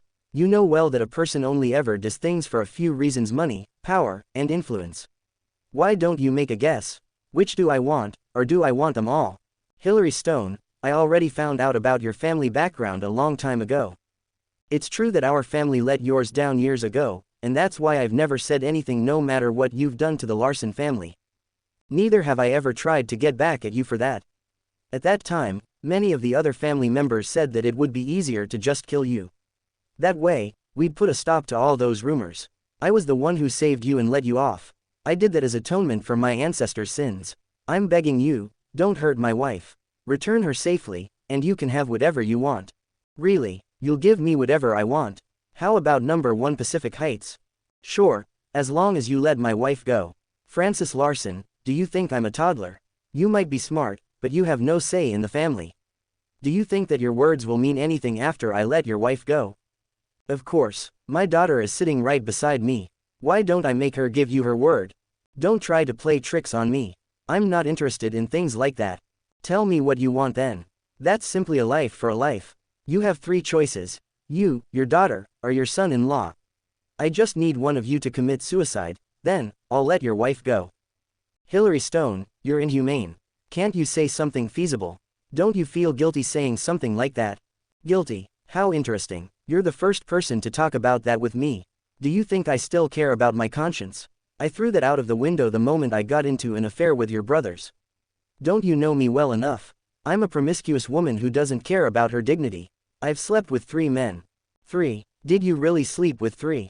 Others may not have realized, but did you think I'd be fooled too? Well, that's interesting. Francis Larson, I never thought that you would see through me. What, did you think it would be that difficult? It was obvious from how you didn't allow your son to even try to inherit the family. Did you think I'd be a fool like Franklin and Frederick? They're indeed fools. They don't even understand what's going on even now. I think you had better offer us another solution. We're definitely not going to do as you said. Why not? If you want your wife safe, you can sacrifice yourself. If you can't, ask your daughter to do it. If she can't do that either, get your son-in-law to do it. How's your relationship with him? Hasn't your daughter already divorced him? You're not a family anymore, are you? I know your wife hates him too. If not for you, your son-in-law would probably be dead by now. If your son-in-law sacrifices himself for her, she might be grateful to him in the future. Why not do one last good deed before dying then? Click. Hillary Stone was about to say something, but the call ended. She was dumbfounded. They cut me off. What's going on? Why do people always hang up on me? Who does Francis Larson think he is?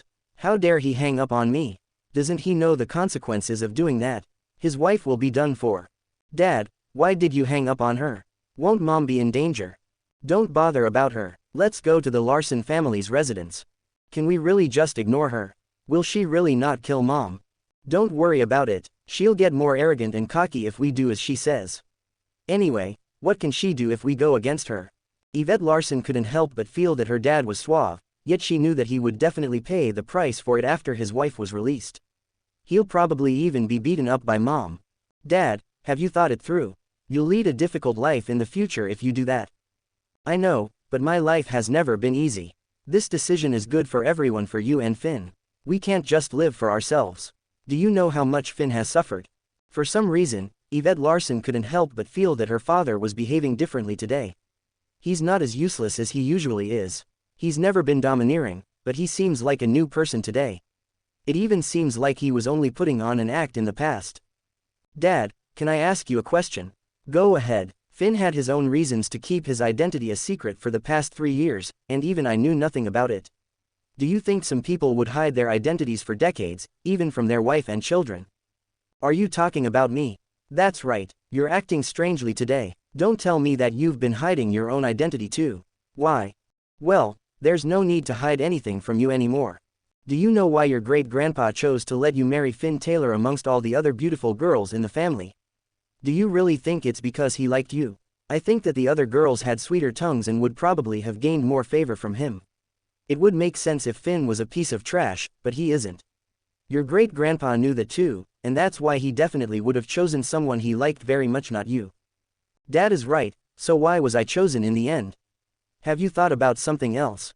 Your mom would never have agreed to let you marry Finn, so why did she agree to it in the end? Yvette Larson realized that there was much more to this than she thought. Mom hates Finn and has always targeted him after our marriage. She had even convinced her son-in-law to divorce her daughter, so why had she agreed to the marriage at that time? Finn is the Taylor family's eldest son and also Master Peregrine. I already knew about this because I'm part of Peregrine Hall too. Dad is part of Peregrine Hall. Yvette Larson was stumped. Are you serious? Don't lie to me about such a serious matter. No, it's the truth. I didn't want to fight with my brothers for the family's inheritance because I've experienced so much more. My name in Peregrine Hall is Thunder. Of course, I had to say that I didn't know Finn. Peregrine Hall is so big, and not everyone gets close to someone as important as Finn. He's the eldest son of the Taylor family, and I'm naturally not on that level. But Dad, why did you come back here if you're part of Peregrine Hall? Shouldn't you be in Chicago instead? Well, that will have to do with Finn. Your great-grandpa supported Finn and sent me to Peregrine Hall in hopes that I'd rise up the ranks and become his right-hand man. Unfortunately, he later went missing. Your great-grandpa was forced to return, and I returned with him. Because I wasn't given a role back at home, everyone thought that I was a good-for-nothing. That didn't really matter to me. After being in Peregrine Hall, I realized that there were many more men much more impressive than me, and I was indeed like a piece of trash when compared to them. That's why I let others say whatever they wanted about me. Dad, you're really blowing my mind today. Never in my life would I have thought that my dad was so amazing. Amazing? If I really were amazing, you wouldn't have gotten to know Finn. Because I wasn't good enough, I wasn't promoted to a position high enough to allow me to get close to the Taylor family. I didn't even get a chance to meet Finn, much less help him. However, who would have thought that he would become my son-in-law? Actually, your great-grandpa told me that he wanted to matchmake you. When I asked more about the man's background and family, your great-grandpa didn't answer me. He simply told me that the man was a powerful man and that the Larson family would do well if you were to marry him. I pretended to be anxious about it, but of course, I didn't dare to refuse his orders. However, I didn't agree to it either. The one who calls the final shots at home is your mom, not me. All I could do was persuade her so that you could eventually get married. I guess my efforts paid off after all. Look at how loving you and Finn are now. If not for my support, do you think you would have made it so far? You better thank me for it. So you've been pretending to be a good for nothing? Not really, I just didn't put in any effort to prove myself. Other people might think that I'm a piece of trash, but they don't know anything because they haven't experienced the world. There's nothing I can do about that since they judge others based on their own standards. Yvette Larson now viewed her father in a whole new light. Dad, let me ask you something. If you had managed to make your mark in Peregrine Hall, would you still have returned to San Francisco? Yes, of course. Why, you probably would have risen quite high up in ranks in that case. Perhaps you would marry someone there and settle down too. Why would you come back to San Francisco? That's different. You always have to return to your hometown. Did you think that your great-grandpa was a nobody in Peregrine Hall? I'm telling you that he was quite a respected man there, but he returned to his hometown too. Dad, did great-grandpa bring you to Peregrine Hall? Yes, there were many boys in the family at that time, but your great-grandpa eventually chose me to inherit his position in Peregrine Hall. How did you get chosen? I think Uncle Francis and Frederick are quite smart. Although I don't really know your youngest brother, I've heard that he was quite acute. You're right, logically speaking, your uncle should have been chosen instead of me. However, your great-grandpa chose me exactly because I'm not as smart as them. What do you mean? Did great-grandpa choose you because you're dumb? Yes, Peregrine Hall is too complicated, and it's hard to even protect yourself there. Some people die even faster just because they pretend to know what's going on. On the contrary, they usually ignore foolish people, and these fools are the ones who last the longest. I don't really understand. Can you explain it to me? Just think about it. What kind of people are the most pitiful in this world? The kind that is scheming and pretends to be smart but isn't.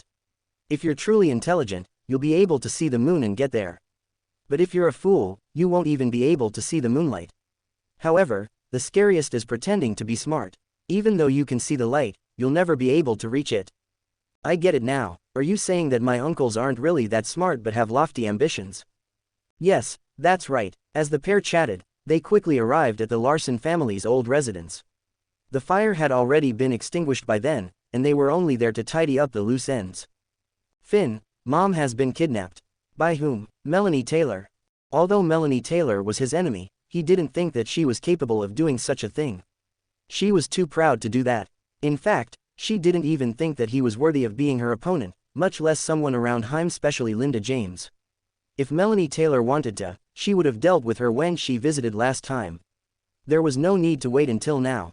No, it's Hillary Stone. Her. Why would she do that? It seems like she kidnapped my mom just as this place was set on fire, so she must have an accomplice. Who do you think that is? Francis Larson was the one who asked this question. Yvette Larson had not even thought of that. So she has an accomplice. Let me think about it. He racked his brain for an answer, and a name suddenly flashed past his mind: Gremlin. Why do you think of him and not Quince Larson? It's exactly because I thought of Quince Larson that I think Gremlin is the culprit. What do you mean? Think about it. Didn't Quince Larson already lose? But he managed to rise up again and strike back at us. It's because he had Gremlin's help. Hillary Stone had nothing to do with us, but she's suddenly going against us. It's obvious that someone is fanning the flames. When Yvette and I went out of the city the other day, we ran into Hillary Stone. She seemed to be waiting for someone there. Quince Larson would never meet someone there since only people who aren't from San Francisco would ask to meet outside the city. That leaves us with only Gremlin then. Based on what you say, it seems like Gremlin won't be an easy one to deal with unless we get some help from your master. There's no way my master will help me. He's already told me to deal with it alone. Otherwise, he will disown me and not allow me to return to Chicago. What are you afraid of? Even if your master doesn't want to help, didn't he find 2 people to help you? 2 people? Finn Taylor was slightly confused by what his father-in-law meant, but he quickly realized that the latter was talking about Lancelot and Guinevere. They had spared his life and had even changed their minds to help him afterward. So that's the reason. Master defeated them and forced them to help me. Hey, you're behaving strangely today, Dad. Why do I feel like you know a lot about me? Besides, I've never told you about things in Chicago. How do you even know about my master, Lancelot, and Guinevere? I'm from Peregrine Hall too, it's just that I'm just a small fly there. I was sent there to protect you. I wanted to work my way up so that I could support you, but I unfortunately failed and had to pack my bags and return to San Francisco. What, you were part of Peregrine Hall, and you were even supposed to help me? Everything feels like an illusion. Has the world been turned upside down? It's not just Methier or many more like me. Did you really think that this is just a fight between you and your brother? Do you know how many families are involved? Finn Taylor sighed helplessly. Everyone has gone mad. So many people were getting involved in the affairs of the Taylor family, a family that he didn't even care about. Dad, I'm asking you a question. Are you really on my side? Why do you ask? Some time ago, I met two young girls. They wanted to help the weaker party in the fight because they felt that they would be able to get some credit for helping the weaker party at their lowest. Helping the stronger party wouldn't help them in any way. So you think that I'd think the same way? That I wouldn't get any recognition even if I were to help Donovan Taylor win this battle since he has too many people around him? On the other hand, I'd be rewarded and recognized by the Taylor family if I were to help you, right? I actually do think that you had that intention, and it wasn't just you. Only your own interests matter in life, so there's nothing inherently wrong in thinking that way. In fact, I have to thank all of you. You have actually been of help. It's only because of you guys that the Taylor family doesn't dare to come against me so easily. I'm glad you think that way. I was afraid that you'd think of us as useless fools and good-for-nothings. Although we failed and you succeeded, I'm sure we helped you in one way or another. Every single bit counts, and nobody is absolutely useless. Perhaps you might not have succeeded without even just one of us. You're right, Dad, but let's not talk about this, let's think about how to save Mom. My recommendation is not to save her. Dad, have you thought it through? What will happen to you if Mom hears of this? I've already said this to Yvette, and I don't mind saying it again. I'm sure Gremlin is waiting for us to save her so that they can do something to us. If we do nothing at all, there's nothing they can do either. I don't believe that they'll dare to kill Linda. What if they do? You can't use logic to determine what they'll do. They might very well kill Mom. No, I'm sure they won't. We don't just have the few of us on our side. There's someone we don't see, but Gremlin will definitely think of them. Gremlin, are you talking about my master? That's right, Maximus Bruegel is really not one to be trifled with. In fact, he played a major role in my decision to support you. At that time, we thought that you'd win against your brother because of your master. My master is indeed amazing. I've only lived until today because of his help. I bet the Taylor family would have already killed me if not for him. And your grandpa, he's even more terrifying than Maximus Bruegel, but is he dead or alive? Hey, you know about Grandpa too. Well, everyone has been discussing this behind your back. It's just that nobody would dare to say this explicitly in front of the Taylor family. To be honest, we don't think that your grandpa is dead either. How could someone as powerful as him die without anyone knowing? I won't hide it from you any longer, Dad. I've already sent my men to look for my grandpa, and we've made some progress. But I can't say for sure if we'll be able to find him. Tell me more. Have you heard of Mars? Not the planet, but a very mysterious place here on Earth. Yes, I've heard of it. Rumor has it that it's a prison where nobody walks out of. Yes, my master said that it was possible that was where my grandpa is. That's why he hasn't been able to contact us for so many years. We've thought about that too, but we could only give that thought up since we couldn't find Mars. Are your men reliable? What if they're actually on your brother's side? The Taylor family was a prominent family, and the assets involved could cause one to lose sense of reality. As such, who was to say that people by Finn Taylor's side were truly rooting for him? Francis Larson was simply reminding his son-in-law not to trust others too easily. Don't tell anyone I said this, but although the four guardians look like they're on your side, who knows if your brother planted them here? But don't tell anyone I said so. Don't worry, Dad, the two men I sent are definitely with me. Alright, they should be good if you trust them. Yvette, don't you ask Finn anything about this. Don't forget that you were the one who told your mom about Finn's plans and that she went to look for Melanie Taylor after that. Francis Larson had been enraged when he had first learned of the matter. On the one hand, he hated his wife for doing such a despicable thing. On the other hand, his heart ached for his daughter's immaturity. Yvette Larson had always been a source of pride for him because of her maturity. Who would have thought that she would reveal such an important secret to her mom? Everyone knew exactly how Linda James was as a person and what she was capable of. Did Yvette not know that telling her mom a secret was no different from announcing it to the whole world? Dad, I was wrong. I won't ask him anything about it this time. Okay. Just then, Finn Taylor's phone rang. It was from Hillary Stone. Seeing that it was Hillary Stone who was calling, Finn Taylor picked up the call. Finn Taylor, you're finally picking up my call. I guess you should already know what's going on. I have Linda James. What are you going to do? Hillary Stone, are you stupid? What does that have to do with me? Do I even have a relationship with Linda James? What do you mean? Isn't Linda James your mother-in-law? Are you going to sit back and watch while I kill her? Mother-in-law, I'm single. I don't have a girlfriend or a wife. What mother-in-law are you talking about? Right, I won't argue with you over this. Even if she's no longer your mother-in-law, she was once your mother-in-law. Are you really going to do nothing about this? Do you have Yvette Larson's phone number? I can give you her number if you don't. If you don't want to contact her, I could give you Frances Larson's number too. I think it's better that you look for them instead of me. After all, I bear a grudge against Linda James. You should know about how Linda James told Melanie Taylor about my secret. Do you think I'd want her alive? Oh right, didn't you say that you have Linda James? Why don't I give you a sum of money, and you can kill her for me? What, you want me to kill Linda James? What's the big deal? You've already kidnapped her. Are you afraid of killing her? Weren't you just threatening me about it? No, get this clear.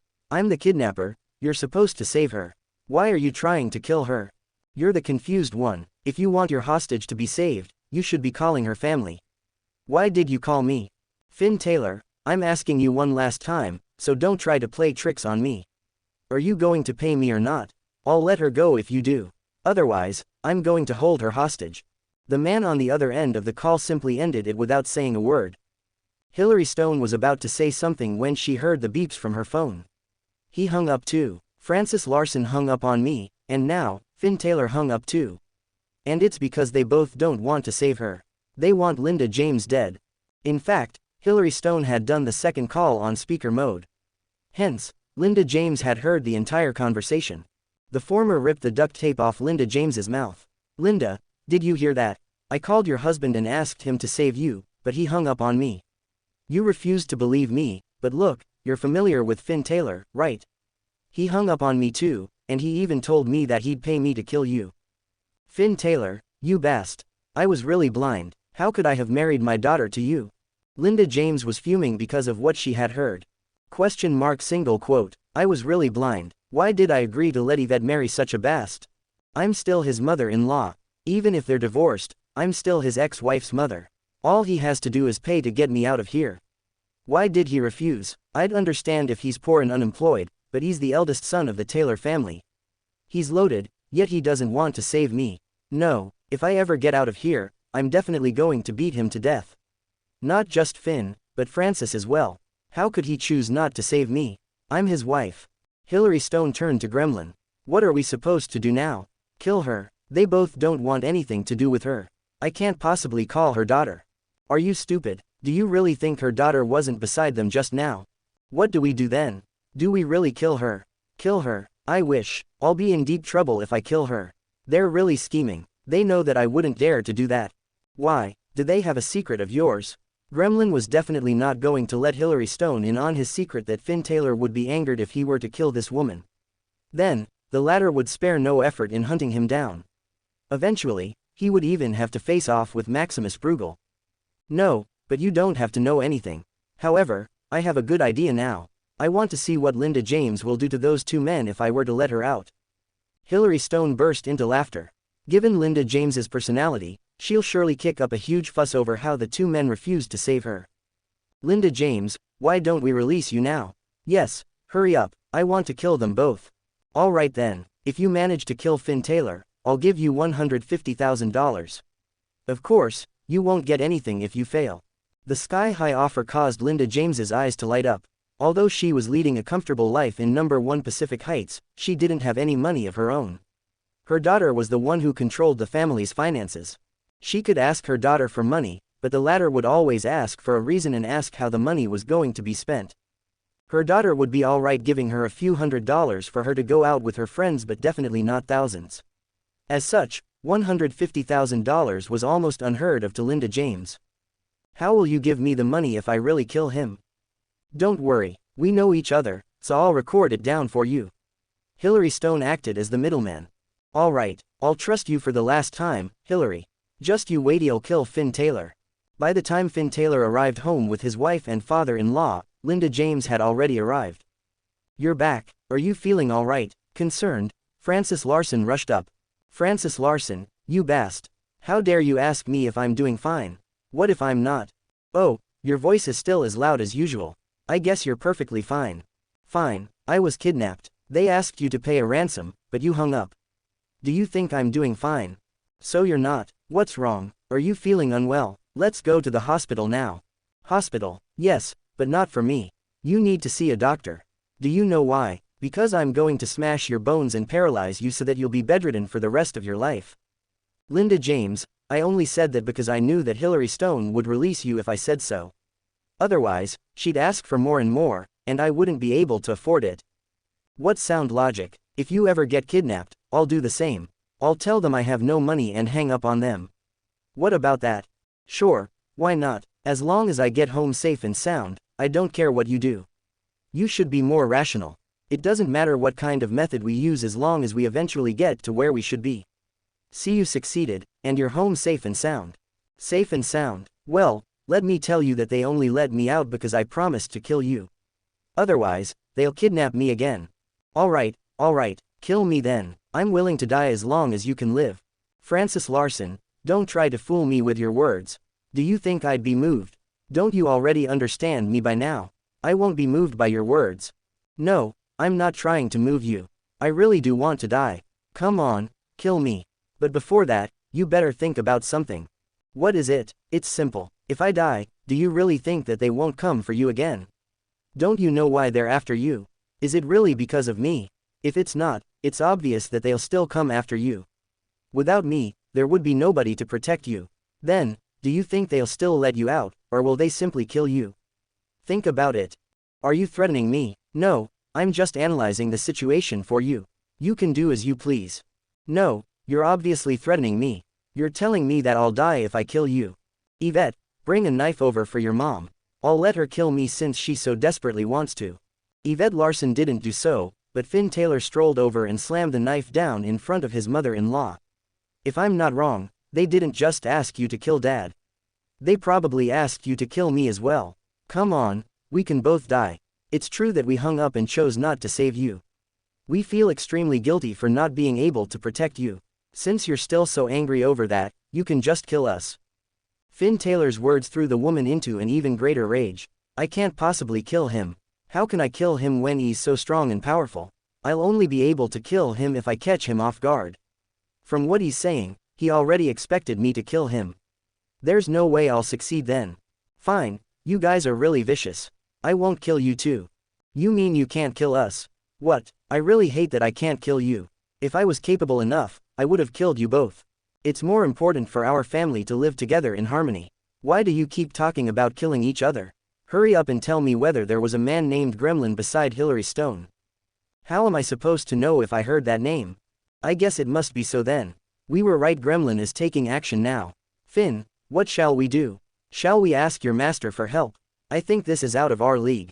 Don't worry, my master will definitely know about this. He'll contact us if he wants to help us. However, I'm sure someone is already in San Francisco by now since Gremlin has appeared. Are you talking about Sprite? That's right, the Taylor family was split into several factions, but they all eventually supported either my brother or me.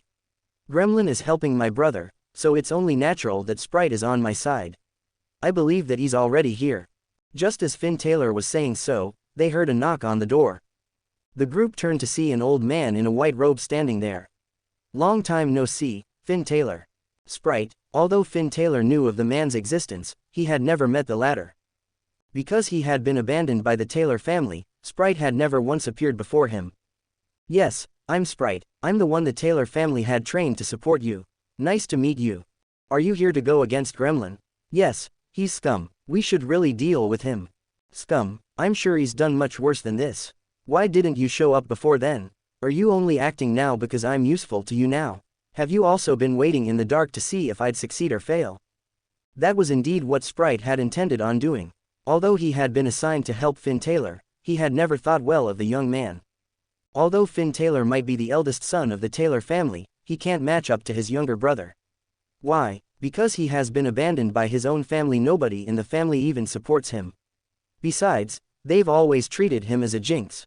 That might be a tall tale that someone made up, but it can't be helped that so many in the family believe that Finn Taylor will bring the family down. Sprite had been assigned to support Finn Taylor, but he had never wanted to do so because he thought that he would face a horrible death once the young man lost to his younger brother. However, things would be different if he didn't step forward to help Finn Taylor at all. That way, he would easily be able to absolve himself of all responsibility. As such, Sprite made the decision to simply do nothing, even though he supported Finn Taylor on the surface. In reality, however, he had never even met the latter. But things were different now.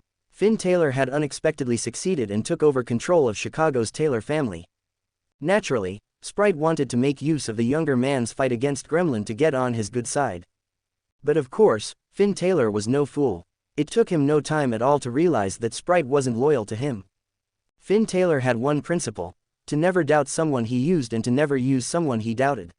Sprite didn't want to help me in the past, but he's trying to suck up to me now that I've won. Who knows if he'll kick me to the curb again if I were to fall from grace. I might not trust Sprite, but he'll go against Gremlin. I hope they both die. That will be the best case scenario for me. There's no need to get so anxious, I'm just joking. Come on in. Since you're from Chicago's Taylor family and you're supposed to protect and support me, I'll trust you. Finn Taylor's words naturally didn't convince Sprite, who knew that the younger man didn't trust him. Yet, there was nothing else he could do. He could only take things one step at a time and hope to gain the former's trust. If that didn't happen, it would be good enough to stay alive. Mr. Taylor, your house is so big and beautiful. Sprite wasted no time in trying to curry favor with Finn Taylor. Unfortunately, he was completely ignored. To Finn Taylor, he had already gifted the house to his wife, and her name was on the property deed too. Even if the other man praised the house, it had nothing to do with him. To Yvette Larson, it didn't matter to her how much the man praised the house since this was her husband's house. Even more so, Linda James had nothing to do with the house. The house wasn't hers, nor did she know Sprite. In fact, she was still confused about the man's relationship with her son-in-law. However, Francis Larson knew. He rushed up and slapped the old in the back of the head, throwing him to the ground. Sprite, have you been doing all right? I'm just putting you in your place and letting you know that this is the Larson family's house. I'm the one in charge. Don't you dare kick up a fuss here. Although Francis Larson and Sprite didn't know each other well, they had met several times. You're Finn Taylor's father-in-law. That's right, I'm his father-in-law. You weren't even worthy of carrying my shoes for me at that time. You were a nobody. Why are you doing so well now? Why don't I have such a beautiful daughter too? If I did, Finn Taylor would have been my son-in-law, not yours. Sprite, have you already forgotten what I said? This is my turf, so you better think through everything before you speak. Otherwise, I'll let you die a miserable death. You better understand clearly that I'm no longer a nobody in Peregrine Hall. I'm Finn Taylor's father-in-law. He emphasized the last words because he was proud of the fact. Ha, Finn is the eldest son of Chicago's Taylor family, the head of the Taylor family, and I'm his father-in-law. Fine, I admit that you're good. I'll follow you from now on. I'll call you Brother Francis in the future. Are you stupid? I'm Finn Taylor's father-in-law. If you call me your brother, won't Finn have to address you as his uncle? What? I feel like I'm the one at a loss having Finn Taylor address me as an uncle at my age. Right, you feel like you're at a loss. But that's just how you feel. Does that matter? Who do you think you are? What should I call you then? Call me Mr. Larson. You can call him Mr. Taylor. There's no need to be more affectionate than that. I know Finn Taylor's wife is named Yvette Larson, I'll call her Ms. Larson then. However, I don't know your wife's name. Hello, I'm Linda James. Who are you? The older woman glanced at the man in front of her. He looks like an important man. Why would Francis know him? Besides, Francis is acting so strangely today. He seems like a completely different person today. Oh, Ms. James, hello. How awful that sounds. It's been years since people have addressed me as Miss. Don't you think I'm a little too old for that? How should I address you then? Sprite was utterly miserable. Are they nuts? They've scolded me for so long just because of how I address them. Forget it, you can call me whatever you want since I don't know you guys. Do whatever you want, just don't bother me." Linda James waved the old man off. Sprite was no fool. In fact, he was highly intelligent. He had come here to admit to his mistake and get on good terms with Finn Taylor. That was why he had tried to remain as friendly as possible, not just to the latter, but his family as well. But from what I've just seen, the whole family is so strange. They're a family, but they don't seem to be united. Everyone seems to have their own ideas and plans. Finn Taylor's mother-in-law is the strangest. She acts like she holds a huge grudge against him, as though she's holding a gun against his back when talking to him. It makes sense if I offended Finn Taylor, but I've never even met Linda James. How could I have offended her? What's going on? I guess I'll still have to observe the situation for a while longer. Finn, I heard that Gremlin has been in San Francisco for quite a few months and has even started dealing with your family. It's my fault that I overlooked it. I should have nipped the problem in the bud, but it isn't too late now. Finn, tell me how you want me to deal with Gremlin. I'll do as you say. Sprite naturally made it seem as though the whole incident had nothing to do with him and that he had just found out about the matter. However, Finn Taylor didn't believe a single thing he said. It's simple. You didn't trust me before I succeeded and only changed to my side once I defeated my uncle back in Chicago. You're only here because you have no way out. All right, go kill him. Since Sprite was so adamant, Finn Taylor cut straight to the chase too. Since you want to kill him, go ahead. However, I don't think you would really dare to kill him. I don't think we should do that. Killing Gremlin might seem like nothing, but there's a lot more to it. He's on your grandma's side, and they haven't been completely eradicated. If I do anything to him, the Taylor family will probably break out into a mess. Finn Taylor had already expected the older man to offer all sorts of excuses. It would be stranger if Sprite chose to kill the other. That's fine, just kill him, I'll take care of the rest. Don't worry. Sprite felt miserable. Don't worry, how can I not worry? You'll definitely be fine since you're Master Peregrine. You're not a lowly worker like me. I'm the one who will get into trouble. Mr. Taylor, I really can't. It's not because I don't want or that I can't win against him, but because there's a lot more to this than what meets the eye. We better think through this. We can't blindly kill him just because we want to. I'm giving you two choices now. Kill him because my family's lives are in danger now, or scram. Finn Taylor had never trusted Sprite, yet the latter was trying to act as a good Samaritan that was simply trying to help him out. However, the former was clear that the older man was only serving his own self-interests. What was the point of keeping someone like that by his side? It was best if he left right now. Forget it then. I'll sacrifice my life to help you kill this traitor, but there are some things I have to warn you about. If I don't manage to succeed, I hope that you'll spare my life. If I really try to attack him and he really dies, I'm sure someone on his side will try to save him. Finn Taylor sneered, evident for the other to see. Do you think I'd believe you? You're clearly telling me that you're not going to kill Gremlin. You're just going to put on a show. I can't force him to do what he doesn't want to do. All right, do your best then. There's nothing more you can do if you try your best but fail. There was nothing else he could do. He couldn't possibly have a fallout with Sprite. That was something Finn Taylor wasn't willing to do. He didn't trust the old man, but nor was he going to publicly denounce the latter. As for the older man, he left soon after receiving his order. He's really shameless. How could he say something like that? Francis Larson lamented after the man left. He hated cowards like Sprite. Well, there are too many shameless people like that in the world. They'll only try to get into your good books after you succeed. If you fail, they'll surely follow someone else. Even if he's on my side today, he'll definitely take the side of someone else if I were to fail. I'm sure of that. I've seen that happening in Peregrine Hall before. Speaking of which, Peregrine Hall is such an interesting place.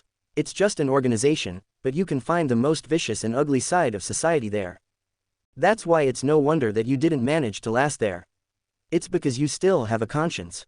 Only shameless people will be able to survive there. That's true even in society. You must either be talented or shameless enough. That's why I've always told Yvette that there are some things better kept to ourselves. There's no need to let others in on our secrets because nobody is truly ever on our side. Yvette Larson smiled awkwardly, not knowing what to say. She was like a coward in front of her husband and father. Dad, you're not giving me any face. You're making me feel like an idiot who doesn't know anything about societal rules. Do you really know them? If you did, you wouldn't have told your mom what Finn told you. and your mom never would have had the chance to tell Melanie Taylor anything. Why are you dragging me into this too? What does this have to do with me? Besides, you seem different today, Francis. Are you hiding something from me? I can't help but feel like you've suddenly gotten smarter overnight. Do you mean you've been putting on an act for decades? Linda James was annoyed that her husband had picked her out. Francis seems to have smartened up today. Wasn't he a fool who listened to whatever I said in the past?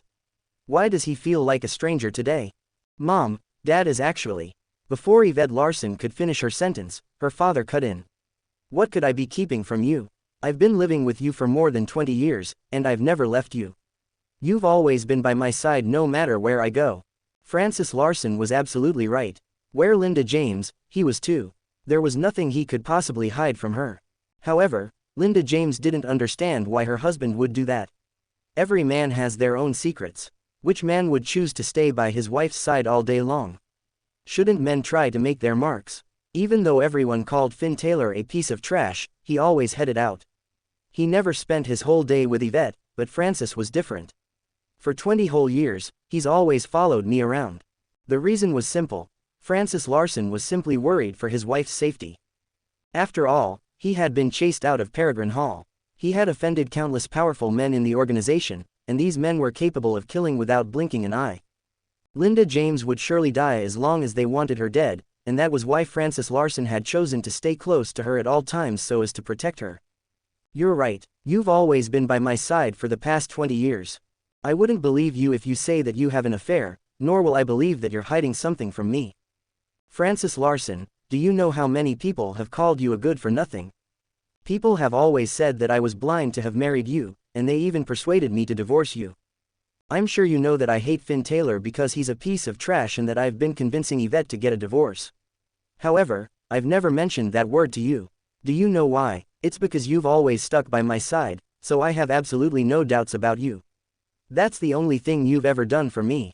You've never given me anything else, but I'm willing to remain married to a piece of trash like you because you don't worry me. Finn Taylor and Yvette Larson glanced at each other, goosebumps all over their bodies. Just moments earlier, their mom had been insisting on killing her husband because the latter had refused to save her from her captors. It had only been a few minutes since, yet the couple was already so loving toward each other. Sigh, nobody will ever be able to understand Mom. The next day, Finn Taylor was about to head out when he received a call from Hunter Sullivan. The latter informed him that Gremlin was dead. What? Repeat yourself. Who's dead?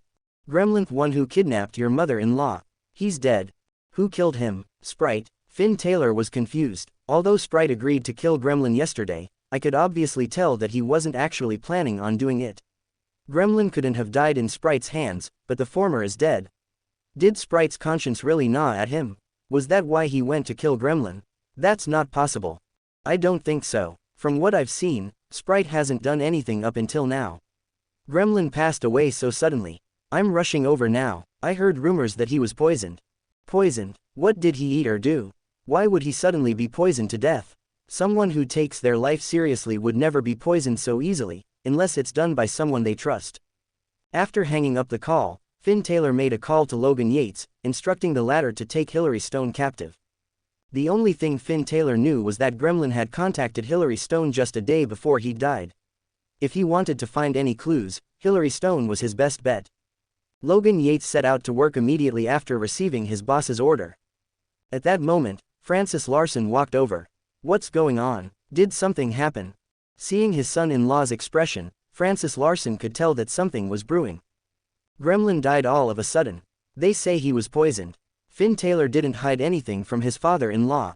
The former was a very cautious and prudent man who never trusted anyone fully, not even the four guardians. He had never told the four men about his grandpa, yet he had told Francis Larson about it. This was because the latter was his father-in-law. Gremlin is dead. How interesting. Did Sprite do it? I doubt so. How could he possibly have killed Gremlin? While Finn Taylor indeed wished for Gremlin's death, he didn't want the latter to die without even knowing why. After all, Gremlin represented much more. Although Finn Taylor was now the head of Chicago's Taylor family, he had always been viewed as an abandoned child by the family. What did that mean? It meant that the whole family looked down on him and treated him as a nobody. This was a rule set by his grandma. Although she had already passed away, her men were still around. Finn Taylor hadn't killed off these men who still held great power within Peregrine Hall. Single quote, why would Gremlin suddenly come to San Francisco to challenge me? He can't possibly be that fearless and daring. It's obvious that someone is backing him up. Who else would do this? It's obvious that the men behind him are my grandma's men. It won't be easy dealing with them. They've all toiled for the Taylor family for decades and have made great achievements. How am I supposed to answer to everyone else if I were to kill them? What would the rest of them think of me? Won't they rebel against me instead? But Finn Taylor was now most concerned about why Gremlin had suddenly passed on. There was only one possibility. His grandma's men had killed him. This complicated things since there was only one reason they would do so: to accuse Finn Taylor of killing Gremlin. If they succeeded, they would then be able to steal away everything that Finn Taylor had from him. After all, there weren't many Taylors left in the family. Apart from me, there are only my mother and younger brother. We can forget about Donovan since he's such an idiot. Let's talk about my mother then. She's such an interesting character. She's so power-hungry that she's willing to even fight against her own son for power. Since that's the case, I guess they've never treated her as someone on my side. All things considered, this will mean that there will be nobody from Chicago's Taylor family once they defeat me. Then, Peregrine Hall will belong to an outsider. Gremlin seemed like nothing more than a playing piece, yet he was hiding such a massive secret was being used at such a critical moment to bring the entire Taylor family down. No, that won't do. I can't just sit back and watch all of this happen. I have to go all out. There's no need to hold back anymore. With that thought in mind, Finn Taylor immediately made a call to Zachary Kennedy. The latter was the best at technology amongst his men, and he was adept at using his skills to monitor others. As such, Finn Taylor put him in charge of surveilling those men from Peregrine Hall. What the former needed to do was resolve the matter before those men even had the chance to step foot in San Francisco. This meant that he had to make Gremlin completely disappear from the face of the earth, as though he had never existed in the first place. The reason was simple. Didn't those men want to frame him for killing Gremlin? If he had indeed killed Gremlin, they had better show him proof by bringing Gremlin's corpse forward. Otherwise, they had better shut up. This was Finn Taylor's only choice. He had been forced into a corner. Have you thought about how you're going to deal with this? Francis Larson asked his son-in-law. Pretty much. I'm going to destroy his corpse and prevent news from getting out. I'm sure that news has already spread, but we can't let them know about it because they were the ones who killed him. What do you mean? To put it simply, those men from Peregrine Hall sent Gremlin to my side to kill me, but they killed him after he failed at his mission and tried to frame me for it. They'll then strike while I'm down and say that I'm not fit to be Master Peregrine since I killed someone from Peregrine Hall. That's true. They should be the ones then. Elliot Jensen. Finn Taylor mentioned a name. There were two men who held special positions in Peregrine Hall. One was his master Maximus Bruegel and the other was Elliot Jensen. His grandpa was the one who had brought Maximus Bruegel into Peregrine Hall, and the latter was one of the most powerful men within the organization. On the other hand, his grandma was the one who had brought Elliot Jensen in when she first married into the family. Before Frida Cameron had married into the family, Elliot Jensen had held a high position in her family almost similar to the family head. Even so, he had always been suppressed in Peregrine Hall and had never enjoyed true power because of Maximus Bruegel. That naturally pissed him off, yet he hadn't been able to do anything about it over the past few decades because Maximus Bruegel was too powerful. The latter was probably 100 or even 1,000 times more powerful than he was.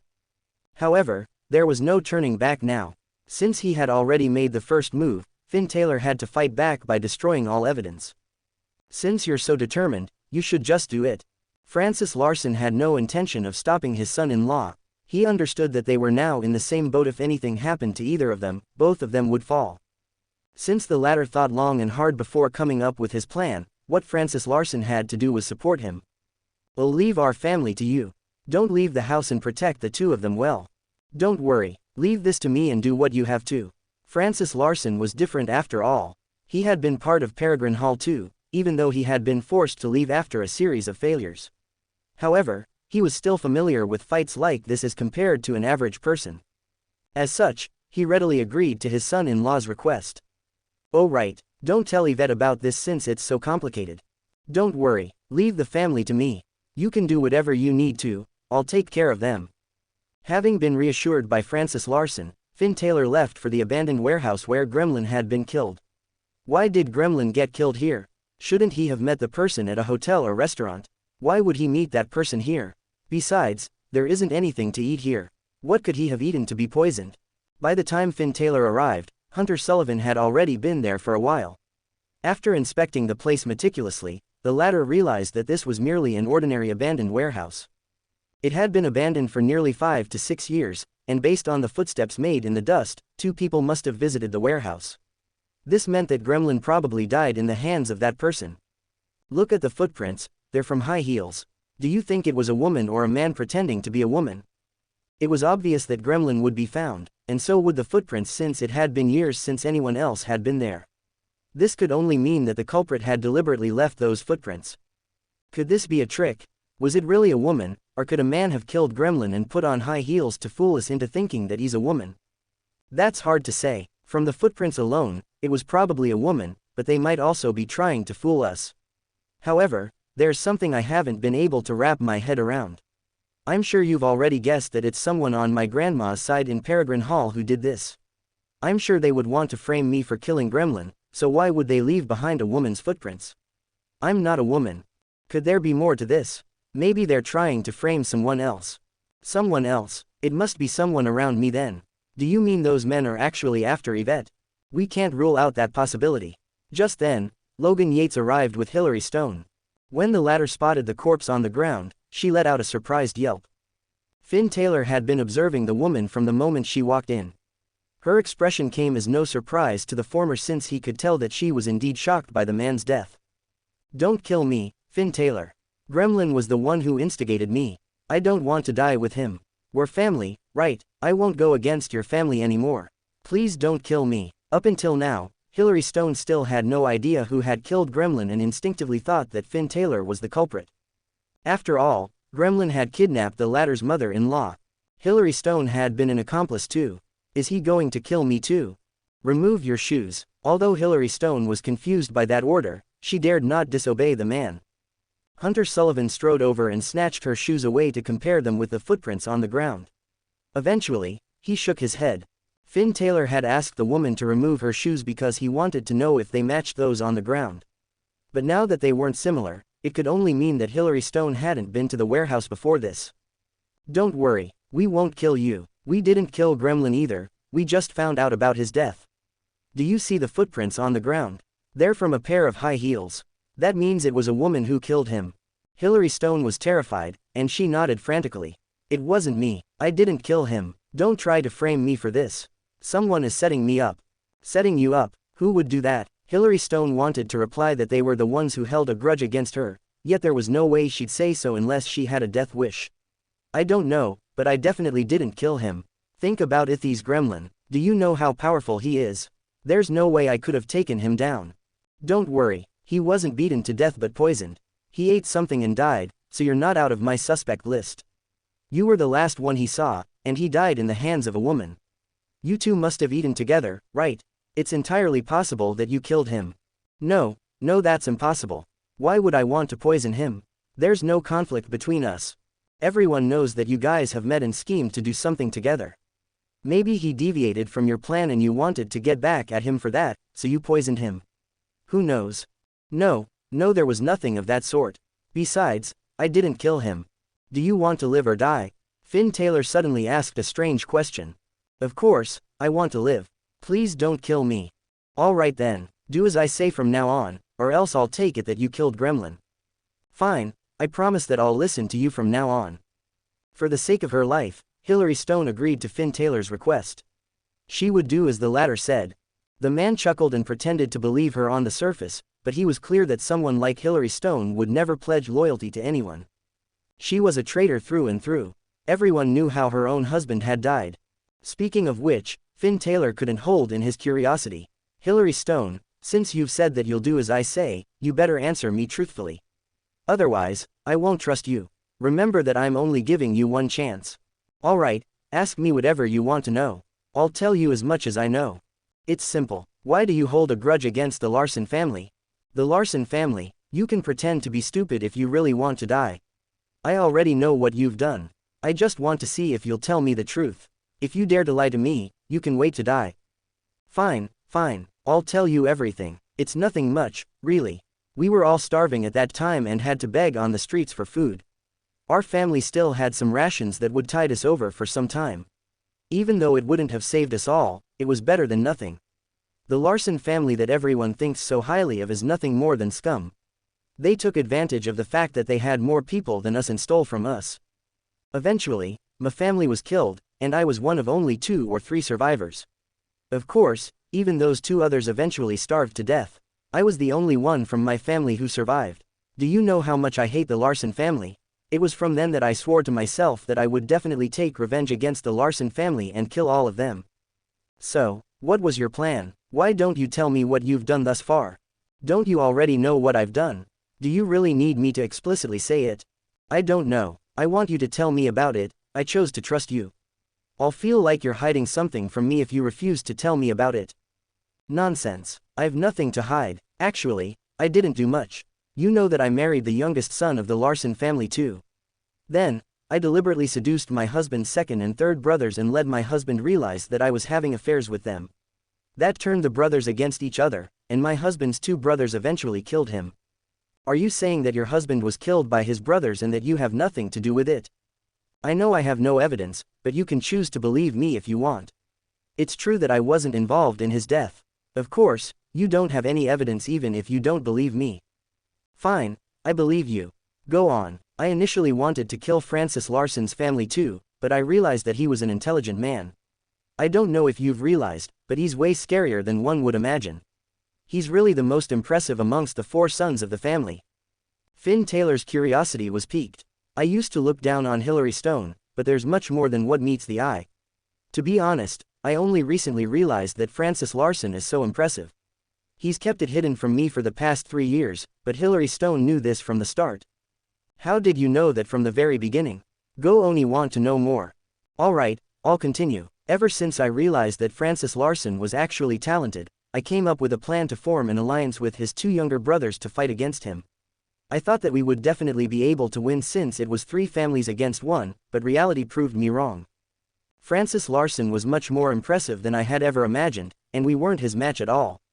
Even after so many years, we've only been able to level the playing field, we haven't been able to win. It seemed like my plan for revenge wasn't going to succeed with the 2nd generation, so I turned my target to the 3rd generation, you, Yvette Larson, and Quince Larson. What do you mean? What did you do to make the old master give up on the 2nd generation and choose his successor from the 3rd? The Larson family weren't fools. They couldn't have just done as Hillary Stone said. Even if Hillary Stone wanted the Larson family's heir to be chosen from the 3rd generation, the old master wouldn't have agreed to her suggestion. He was a resolute and stubborn man who would never listen to others. Well, that was simple. I just had to make the old master find out about my affairs with his sons. That way, the entire 2nd generation was ruined. I don't understand. It should have only been his 2nd, 3rd, and youngest sons who were excluded, so why was my dad excluded as well? That's because the old master wasn't the only one who caught us in the act, your father did too. That meant that he couldn't become the family head. I don't understand. Hurry up and explain it to us. Finn Taylor, I never thought you'd be so stupid. Alright then, I'll explain it to you. The answer is simple. Since the 2 brothers knew that their elder brother knew of their secret, they would definitely be afraid of him. If he were to become the family head, his brothers would surely find a way to kill him to carry their secret to their graves. As such, the old master could only make a decision to choose his successor from the next generation so as to protect his sons. Hillary Stone was much more scheming than Finn Taylor had ever imagined. I thought that it was simply the Larson family's fate that they ended up in this mess. Yvette is a girl after all, so she never would have been in line to inherit the family. Although Quince Larson is a male, he's useless and also wouldn't be chosen, much less Eleanor Larson. As for Quinn Larson, he's still so young. If he were to take over the family's reins, we'd all go down. That's why I thought that everything was a matter of fate. Who would have guessed that Hillary Stone was the one behind all of this? Hillary Stone, I'm starting to fear you. In fact, I think it'd be better to kill you right now. You'll surely bring more trouble to me in the future. Sure, come and kill me if you want to. I don't mind. Kill you? I'd be letting you off too easily. Besides, I still have another question to ask you. Since you had affairs with both Franklin and Frederick, who's the father of your son? Finn Taylor, your imagination is so limited. Would you believe me if I told you that he isn't a Larson? Of course, I would. Why wouldn't I? You're capable of so much. You've never been normal anyway, so I wouldn't expect any less from you. That's right, I'm not normal. In the eyes of your family, I'm just a demon. But have you ever wondered why I became one? It's all because of you. If your family didn't steal our rations, my family wouldn't have died, and I wouldn't have been left an orphan. That's a feud between the previous generations. I don't really want to comment too much about it, but what I do want to say is that you're just finding a scapegoat. To be honest, those rations couldn't have saved your family either. It would have been up to fate no matter what. Well said, but have you personally experienced it? There's no way you would say the same if this happened to you. You need to experience firsthand to understand what I truly feel. Although Hilary Stone was wicked and downright unreasonable at times, Finn Taylor had to admit that she made sense. Nobody could truly put themselves in others' shoes. Everyone's feelings were subjective after all. Finn Taylor, what else do you want to know? I'll tell you everything. Oh, since we're here, let me ask you another question. How did Frederick's wife die? Everyone says that she died in labor, but I doubt so. You should know about it, right? Of course, died in labor, nonsense. But even if she did die in labor, she'd deserve it. Stop beating around the bush. Tell me exactly how she died. Maybe it's because I let Frederick have a taste of other women, and he decided that his wife wasn't good enough for him. Did you know that his wife got into an affair? Frederick was away on a business trip for some time, 3 months, I think. It was during that time that his wife hooked up with another man. Eventually, she got so daring that she even brought the man home. Then, Frederick suddenly returned home and happened to catch his wife red-handed with some other man at home. I'm sure you can imagine how infuriated he would have been at that time. He didn't think it through and charged over with a knife, wanting to kill that man. Of course, he never expected that man to hide behind his wife, and so, he couldn't catch the man. I'm sure you can guess what happened after that. Frederick accidentally killed his own wife. Well, he said that it was an accident, but who knows if he did it on purpose. I don't have any proof against it, so it's up to you whether you believe it or not. Where's that man? Is he still alive? Have you met him? Has he ever visited the Larson family after that woman died? No, he's a piece of trash. Frederick's wife must have been blind to have fallen for him. After she died, he never once asked about her. Do you think Eleanor is a result of her mother's affairs then? That's impossible. I'm sure you can see how much she resembles her father. That's true. Besides, given Frederick Larson's personality, he definitely would have done a paternity test. This can only mean that they're truly biologically related. How many people know about Frederick Larson murdering his own wife? I'm not certain, but I do know that his daughter knows nothing about it. Other than me, the old master and your dad know about it too. Finn Taylor, don't always think so highly about your family. You guys aren't all that righteous either. What do you mean? Why don't you tell me? Did you know that your mother-in-law has tried to find men outside too? It's just that she's too ugly and that nobody fell for her. If she was as pretty as me, she would have gotten herself a man a long time ago. Finn Taylor looked up toward the sky, seemingly able to see his grandpa. After enduring 20 long years of humiliation and contempt, it was finally time for Timothy Taylor to take revenge personally. He had already taken his revenge against his grandma, father, and mother. Now, the only one left was his younger twin brother Donovan Taylor. For over 20 years, the family had treated Donovan Taylor as a saint, saying that he was a blessing to them. Yet, even though they were born just minutes apart, Finn Taylor was treated as a jinx who would bring down the family. Why should I be treated in this way? We are both from the Taylor family, and we are even twins. Why is there such a huge difference between our statuses? As Finn Taylor glanced at the men beside him, he chuckled all of a sudden. Do you know Gremlin's true identity? Francis Larson and the others turned to him in confusion. What does he mean by this? Do you mean that Gremlin was just a cover for someone else? Actually, the man you saw wasn't Gremlin. Sprite was just a cover too. What does he mean by this? It wasn't just Francis Larson who was confused, even his daughter and the other men were as well. What is Finn Taylor trying to say? Actually, my brother Donovan Taylor is Gremlin, while I'm Sprite. That's impossible. Francis Larson had met Gremlin, as well as Sprite, so he had no idea what his son-in-law was going on about. The Taylor family gave us fake identities to protect us. The men you saw were just our body doubles. Now that both Gremlin and Sprite have appeared, Donovan Taylor will show up too. Francis Larson was dumbfounded. Do you mean? The older man didn't dare to complete his sentence. It was obvious what the other meant. It was time for the final battle within the Taylor family. Take care of Yvette. I'll go meet him alone. There was much more to these words than what met the eye, and Francis Larson understood that even his son-in-law didn't dare to promise that he'd come back alive. He could very well perish in this battle. Finn, what do you mean? What are you going to do? Yvette Larson tugged on her husband's arm. She had a premonition that the latter was headed off to do something very dangerous, and she was terrified. Finn Taylor took her into his arms. Don't worry, trust me, I'll be back. Yvette Larson burst out into tears, not knowing what to say. Perhaps it was better not to say anything. Eventually, Finn Taylor left and arrived at a lakeside outside the city. He was dressed in white, and he spotted a kayak along the banks of the lake. On it was a young man in black. They seemed like polar opposites, yet they were actually twins, Timothy Taylor and Donovan Taylor. As the kayak floated up to the shore, the man in black got out and strolled up to the man in white. The two men looked identical. If not for their different attires, people probably would have confused the two. You're here, how did you know that I would come? I just knew. Are you ready to die? The only one who will die is you. The man in black suddenly let out a sinister laugh. Timothy Taylor, you'll never be able to guess who's the one who has been supporting me. Just then, Finn Taylor's phone rang. The caller ID displayed the name, Triton. Finn Taylor was overwhelmed with emotions when he spotted the name because he had sent Triton and Phoenix to Mars in order to bring his grandpa back. Could it be that they've found Grandpa? The man in black said blandly, you can answer that. It's about time you know the truth.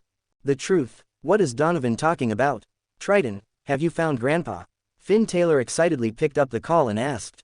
It's me. What surprised Finn Taylor was that it wasn't Triton or Phoenix on the other end of the call, nor was it his grandpa Brian Taylor. It was someone completely unexpected, his master, Maximus Bruegel. Master, I think you must be curious why I'm on the line, but you probably have some idea. A thought indeed ran through Finn Taylor's mind, but he hoped that it wasn't true. I've been discriminated against in the Taylor family for more than 20 years, my grandpa went missing, and I've always been fighting against my brother and father. Someone has been behind this whole mess in the Taylor family. Finn Taylor hated to think that the person behind all this was his master. After all, the latter was the only person he respected the most save for his grandpa. Yet, he had gotten an answer through the call. You're absolutely right. Why? Finn Taylor wanted an explanation. Given Maximus Bruegel's position in the Taylor family, he never should have betrayed the family. Because your grandpa let me down. He had to die. The whole Taylor family has to die. What did my grandpa do? Years ago, I was deeply in love with Jessica Daimler, but your grandpa forced me to stay in the Taylor family to protect all of you. I wasn't allowed out of the house for 10 whole years. He was the one who ruined my life. Although the Taylor family grew in strength, my life was already ruined. He was the one who ruined it. Naturally, he had to pay for that. Finn, I'll be honest with you. I'm having a duel with your grandpa today while you have yours with Donovan Taylor. Who survives will be entirely up to fate. With that, the call ended. However, Finn Taylor was still in a daze. His brother piped up, what, are you shocked? Are you still confused? Finn Taylor was indeed stumped. Why would he do this? What's going on? But before he could give it any further thought, Donovan Taylor charged over. San Francisco, the peak of Pacific Heights, number 1 Pacific Heights. Yvette Larson gazed out at the city, having already exhausted all her tears. It's been 3 days, but Finn isn't back. Is he really dead? What a bast. He promised me to return safely. He can't die. Why is he so vicious to leave me here alone? Don't cry. You'll look ugly if you cry anymore. A familiar voice suddenly sounded. Yvette Larson was stunned for a moment before she raised her head, only to see her husband rushing toward her. Yvette Larson leapt up and hurled herself at her husband, who did the same. The couple drew each other into their embraces, where they remained for an eternity. This is the end.